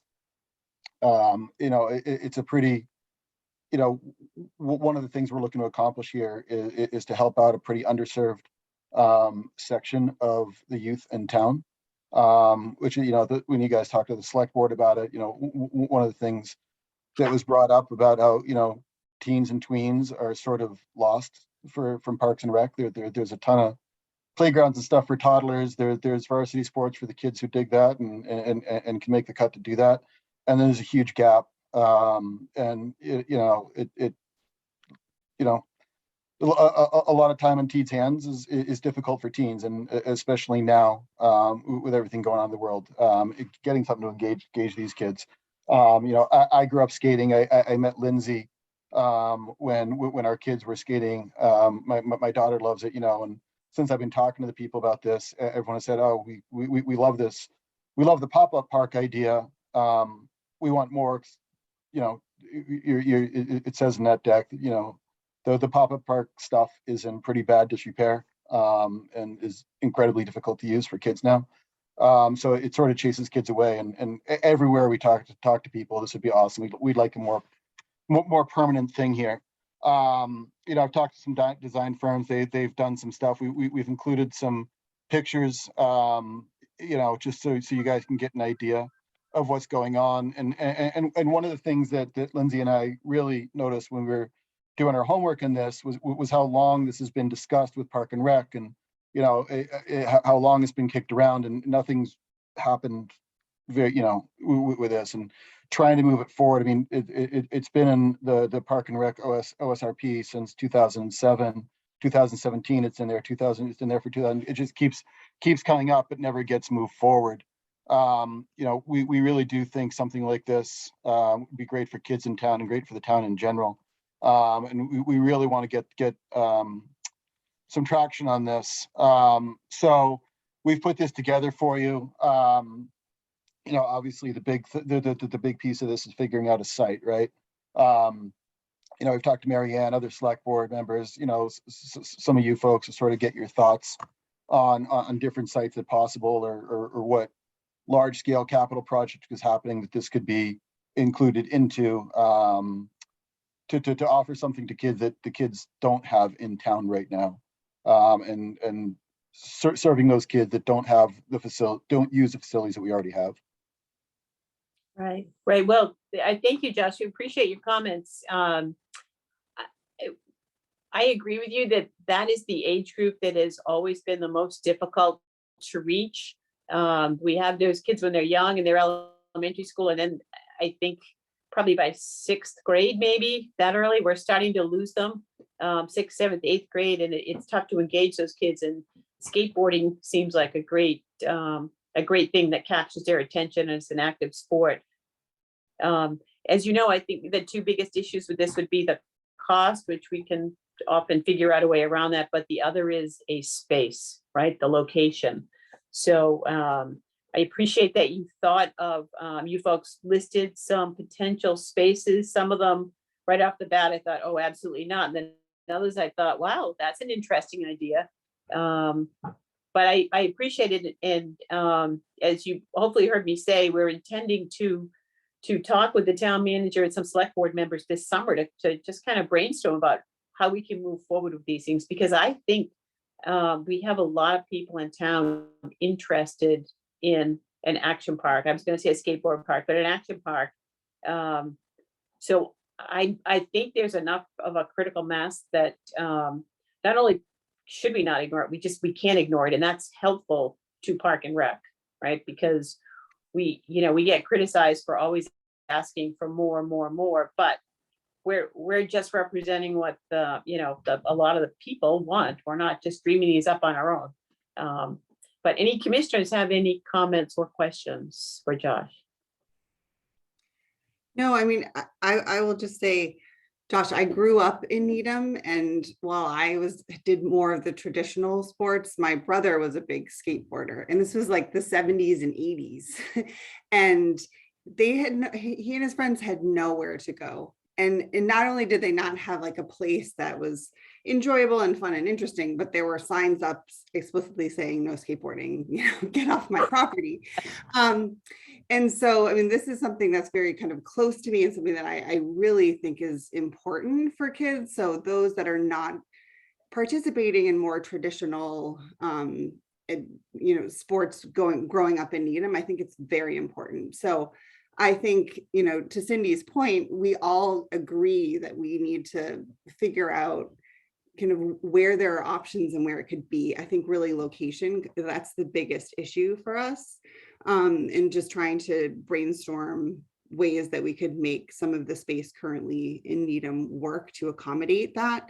I think that that's really our biggest limitation. And then of course it's, funding, as we've talked about, and kind of timeline, but I think the space has really been one of the kind of the barriers that we're seeing. Right. And, and we have talked a fair amount with, different designers that I know and Lindsay know around the country, and sort of, you said to them, hey, here's a couple spaces that are big enough for this thing. Can you just at least just show us what something would look like, right? And that picture of there, we put it right in front of, the track at Defazio just for comparison purposes, but that's a 12,000 foot park. And, one of the reasons, and if you guys can think of a better name than Action Park, please feel free. But, one of the reasons we are, going away from the term skate park is there's so much other stuff that happens in those now. I grew up inline skating and half pipe, and my boy skateboards, and Lindsay's kid is an amazing BMX rider, and putting a pump track around the side of this, they can wrap around it for BMX and integrate it all together. So there's so many other wheeled sports uses. But that picture you have, that one in Defazio, and I just put in that for scale so people could understand the size of what we're talking about, is about a 12,000 foot skate park. And, I was talking to one of the designers, and they said they could easily wrap a pump track in there for another 5,000 square feet. So in total, you're basically looking at a U10 soccer field size, right? That 15,000 foot, 20,000 foot size, square foot size is what they're looking at. It doesn't have to be a perfect cube. They can wrap around structure, all sorts of different stuff. That's obviously the biggest thing, to get a design done with community input, from a design firm coming here, assist with community input, assisting with survey, whatever we have with that, and providing us what is buildable plans, is about a $35,000 to $40,000 cost. The size of the skate park, is probably $60 per square foot for a finished out skate park. So that's about in the ballpark of ultimately where this thing would be. So. Okay. And Joshy, have you seen, are there ever any user fees? I know it's not, I mean, people buy, for tennis. There's not, most of them, have, if you go to the ones in Framingham, they're open. There's one in Framingham. There's a list in there of various parks around. under where the different designers are, but you know, a ton of towns have one. There's a planning meeting in Greenfield, Massachusetts the other day that had one. There's one going in Worcester. I mean, they're all over the place. And no, they are general, you know, municipal Okay. municipal assets that don't have fees. So it's free, and that's sort of one of the nice things around it is people can come and use it. And it's not a structured thing, and kids can go down there, people can go down there and use it. You know, I mean, I'm almost 50 years old and I go still play around on the one up, you know, up in Waterville Valley when we're up there. So it is a really fun thing for community, and it really, the idea of it is access for all, and really cool communities build up around them. It's fun. It's a fun thing. Okay, well, great. Well, thank you. We definitely appreciate this report. It's great. And thank you for coming. Is there someone else who would like to speak, Stacy? We have Yes. one more person. I'm gonna promote, looks like Adam and Lindsay have questions. I don't know if we have time for both, but Adam, I am promoting you. Be sure to make sure you tell us your name for the record. Hi, can you hear me? Yes. Yeah. Hi, it's Adam Block. I'm a town meeting member at Precinct E at 103 High Rock. I've had an opportunity to chat with a number of constituents in my area. Coincidentally, a number of these parents, like my wife and I, are parents of a kid who's not into the traditional soccer, baseball, basketball sports here. And when I mentioned at dinner tonight that a skate park was going to be on the agenda, my son almost choked on his carrots and was pretty enthusiastic and wanted me specifically to make sure that I mentioned that although as a parent, I admit I may be a bit nervous with him as a 9-year-old skating around in a park, I think that there is an underserved need for kids that are not into the traditional sports. And I think that it actually, for the kids that would enjoy this at the younger edge of the spectrum, they get to see what some older kids are able to do. And in my experience in observing activity at other parks, in many cases, some of the older kids kind of take the younger kids under their wing and become a bit of a mentor, and will actually, there's a sense of community in this sport where they will help each other out. And I think that one thing that Needham prides itself on is building a sense of community and placemaking. And I just want to mention that everyone that I've spoken to, both in Precinct E and elsewhere, would support this kind of initiative. The question that I have is, what steps need to be taken in order for this to come on for either CPC or other budget funds for May next year for the next town meeting? So thank you, Adam. I appreciate what you said. Appreciate your question. It would have to get into the capital plan. And I think, Stacy, do we have a placeholder now for a skate park anyway? We do. We do. It is out a few years. I don't recall how far, but it has to get into the capital plan, and then it will get stacked up against other projects in the capital plan.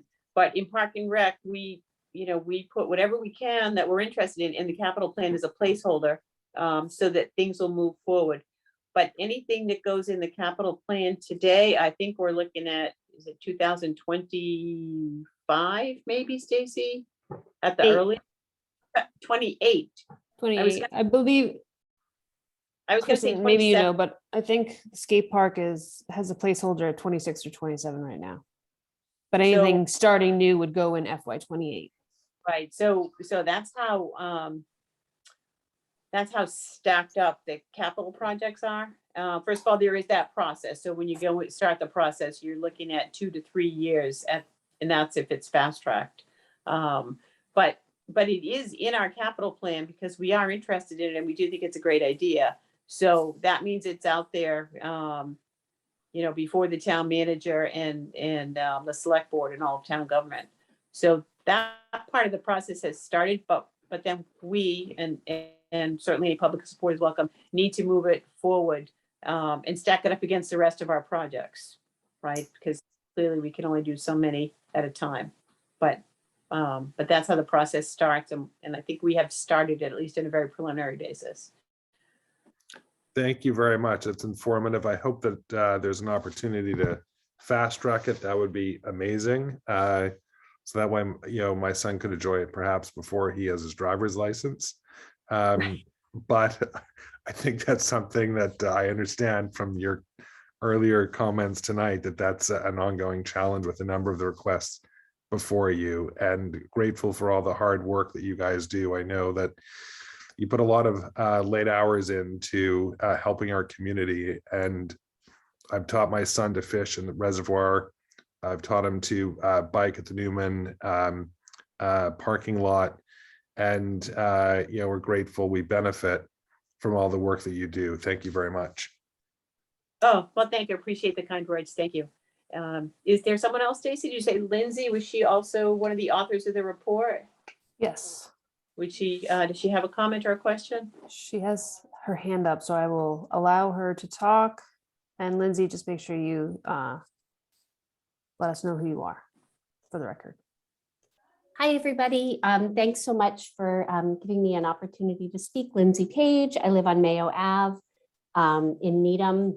I'll say just this past weekend, I was at a BMX event with my son, and it was really emblematic of a lot of the observations that Adam and Josh have made, where there were riders from age 4 to, it was mostly a kids event. The rider of the day, just as a side note, is a young guy about 9 years old who's actually medically a dwarf. He's a little person, but he rides a BMX bike like nobody's business. I'll get you some videos if you would like to see it. But the kinds of sports that we are talking about are sports that are accessible and enjoyable to a really wide range of kids, and really brings them together in an incredibly positive way. So if we have something like this, maybe we wouldn't have kids breaking bottles on playgrounds late at night. And I think that's really super important. So some questions that I have. One, what would it, being I'm an optimistic person. I'm also trying to be realistic about what this will take, but I wonder from your perspective, what it would take to get something like this fast tracked. Because I think when I dug deep into the documents that were part of the agenda for tonight, I think the design year is fiscal 27 and the build year is fiscal 28. And that feels really long from now. When we think about Michelle's brother who wanted this back in the 70s or 80s. I think, Michelle, you're around my age, so maybe your brother wanted it in the 80s, not the 70s. So one question is about, what it would take to fast track it. And I think my other question, Cynthia, I really appreciate the idea that there would be some meetings this summer to talk about sites. I wonder if there are steps that we can take to continue that conversation now, rather than saying, let's wait until the summer, just to keep the momentum going. So I think those are thank you again for the opportunity to share. I have lots of videos, so if you want videos, I'll send them to you. But in the meantime, those are my 2 key questions. So thank you. Okay, but thank you. I appreciate that. I've been on the commission for a while, and almost every year we would have a young man. It was always a young man would come before us and tell us the benefits of skateboarding, and it was just one single kid, and I'm sure, and one of those was Ben, right? But those kids have all grown up and they probably have families of their own at this point. So it's been crazy. I don't know how, Stacy, do you have any ideas how we could fast track? I'll be honest, fast track is something that's not happening too much these days, just because the town has so many projects ongoing. And while we have all these recreation projects, these great things that we'd love to do, The town also has the schools and the DPW and the library and, you know, et cetera, et cetera. So we aren't the only requesting agency, but I mean, we will keep the conversation going and the interest going, but I don't have a fast track to lay down for you, because if I had one, believe me, those softball parents would have taken that fast track in a second, right? Any comments, Stacy, and then I'll ask you, Dina. Sure. I think the answer is always it depends, right? That's always the answer. There's a lot of projects. So the commission, the Park and Rec Commission, and the department and Parks and Forestry as well have their own priority list. And that's part of what you see on our 10-year plan where we slotted stuff in. So that's our priority list. And then if that continues to stay our priority list, it does get slotted up against things like schools and town buildings and town commons and, you know, whatever the need is for the town. So there isn't, Cindy's right, there's not a lot of fast tracking. Fast tracking in municipal government is almost a hilarious term because it just doesn't go that quickly. But I do think the emails are certainly helping get the information out to the select board members and town management and members of the community. Having public meetings will certainly do that too. So the more publicity we can get around this, or the more audience, the bigger audience we can get, the faster it can go. But there, you know, we run up against things all the time. A lot of our projects have been in line and get punted. For instance, Cricket Building has been punted for a decade or so, and that is still in dire need of repairs. So it always depends, and that's a horrible answer, and I hate that answer, and I'm sorry, but what you're doing, if you continue to do what you're doing now, that can only help. Yeah. Thank you. Dina, I think Dina wanted to say something. Yes. Hi, Lindsay. And I think Adam, but I don't think he's on anymore. I just want to say thank you for the kind words about all that the commission does. I did just kind of have an idea that I literally just came to me while we were doing this, and I'll discuss it with the commission. But you know, obviously that's a long time to wait, but maybe we can do, and I'll get with, you know, Stacy and Fabian talk about it, but maybe we do have the portable equipment. So maybe we can have like some events, like, I don't know what entails, but like in a parking lot, or we have several events a year where the skaters and BMXers and all of those people, we could set up the equipment somewhere temporarily for like a skate weekend or just something that just came to my mind. So if that was even something that was able to happen, is that something, Lindsay, that you think you and your friends and the other members of the community would be interested in? Lindsay, I think you can unmute. Maybe not. Can I, can you hear me there now? can. Yes. Yes. Well, so I will say that the lots of kids certainly appreciated having the pop-up equipment set up in, say, the Pollard tennis court. And so if it's possible to have that back in the warmer months, in the summer months, once Pollard doesn't need that space for the summertime, I think that would be wonderful. So it is usable, I think, in terms of, however, I think that the equipment is also fairly limited. And so if kids were going to spend a Saturday afternoon, they would probably opt to drive to Alston and go to the pump track or go to a skate park in Boston. Got it. And so I think that, you know, while those kinds of opportunities are available in the greater area, I think what we miss is the opportunity to build that community and have that kind of space readily accessible for teens, you know, Right. when their parents can't drive them somewhere. Right, So right. it's sort of yes, but it's pretty limited. Right, right. And that wouldn't be as an answer, by the way, it wouldn't be a solution. It's just something I was thinking, like in the interim, what could we do to show that we do care about this the skating and BMX and that community, and we do hear you and want to be able to do something at least in the interim. Yeah, so I would say, rather than putting all the equipment out and then taking it away, I would say that, if we could do something like what was done, I guess in August or September last year, whenever it was, if it's possible to put those things out for really an extended period of time, that would probably be preferable. Okay. If Pollard is a possible location. All right, great. Well, thank you. Thank you for the idea, and thank you for the feedback, Lindsay. So we will continue to talk about this, and we will continue to try to escalate this and keep everyone informed. And thank you for coming to our meeting. We appreciate. We're sorry that it's out so late, but thank you. All right, and that was it, Stacy, right? For participants, great. Appreciate that. Correct. So we have, I'm sorry, folks, a couple of things that I think will be really quick left on the agenda. We have some special event requests, which I think we have 2 of them. That's correct. And Page 32 in your packet, if you're looking at it on online.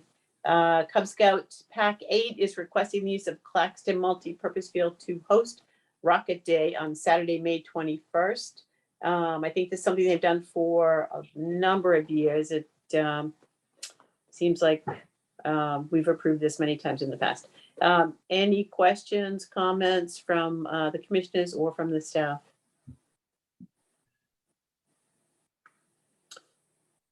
I would entertain a motion. Motion to approve. Sorry, Cindy, I'm trying to, my computer froze. I'm trying to get to it. Hold on.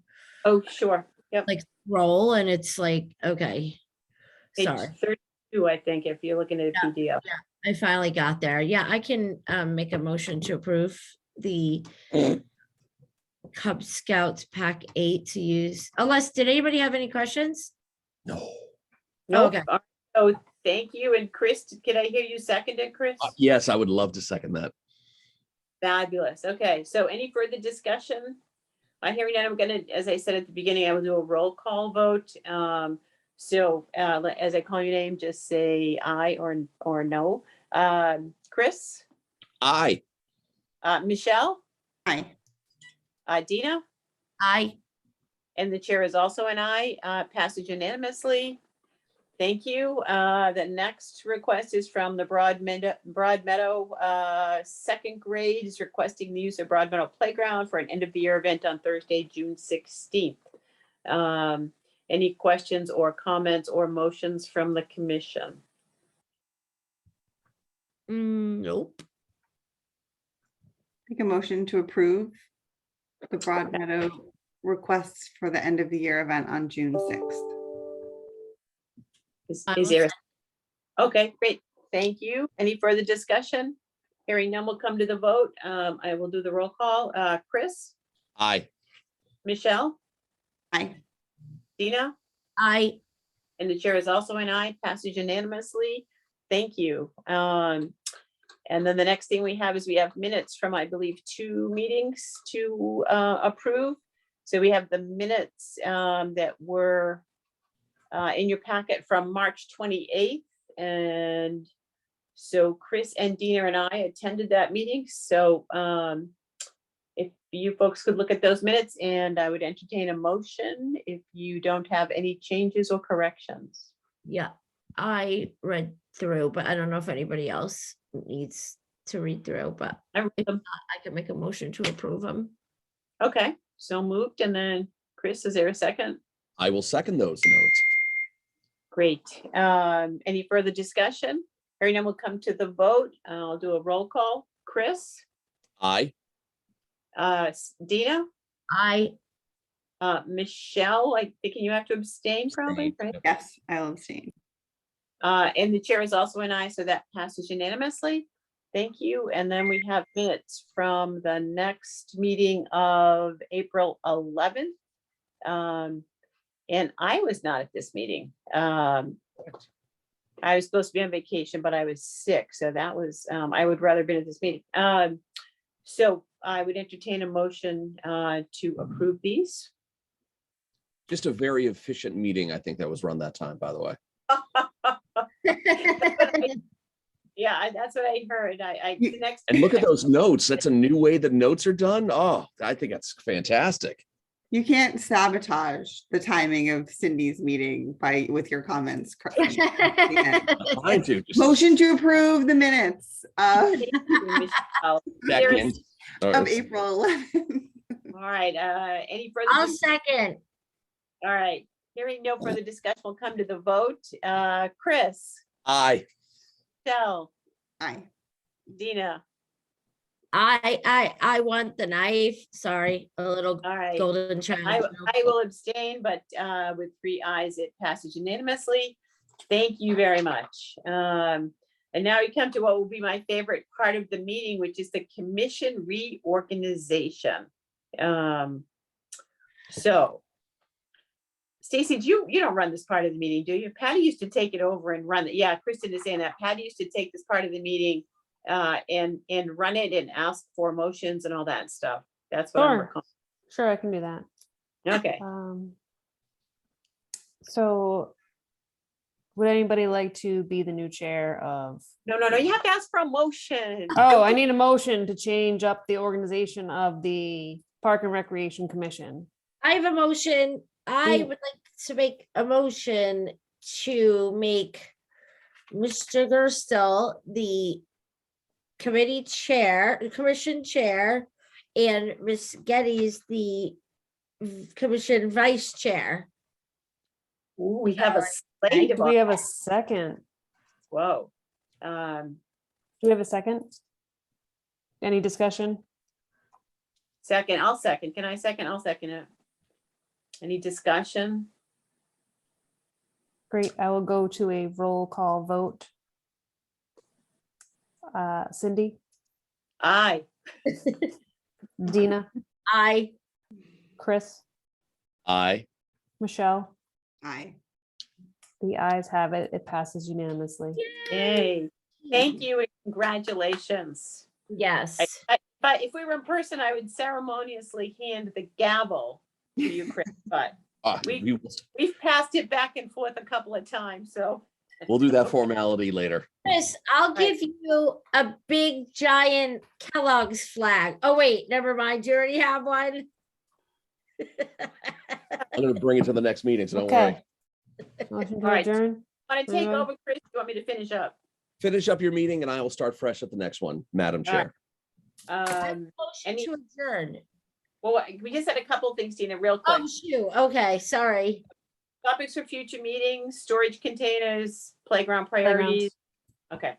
I don't have anything not reasonably anticipated by the chair. Does anyone else have anything? No.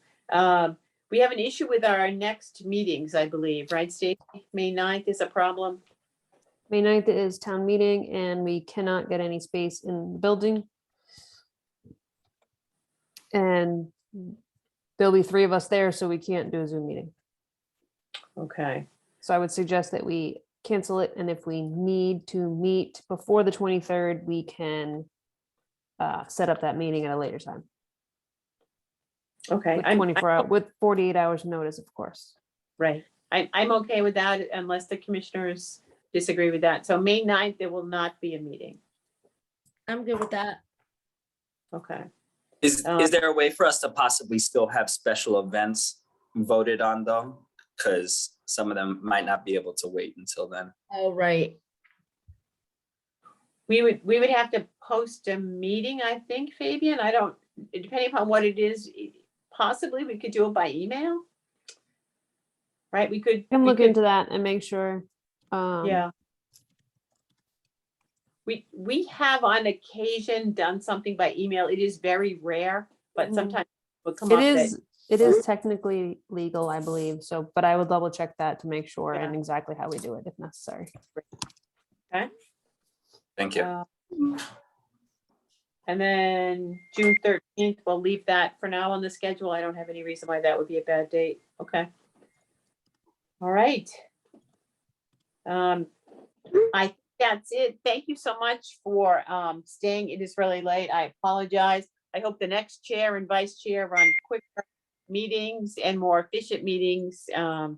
I wish them the best, but thank you. I appreciate your staying. I appreciate all your help tonight.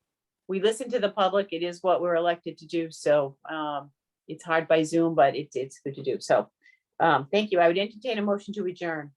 I'll make a motion to adjourn. Second. All right, let me poll. Chris, Sure. Michelle, Aye. Dina, Aye. Chair is also an aye. Carries motion. The motion carries. We're done. Thank you very much. Thank you, Cindy, Yeah. for all your leadership. We appreciate it. Yes, all right. Thank you, Cindy. Thank you. I'm still here, so thank you.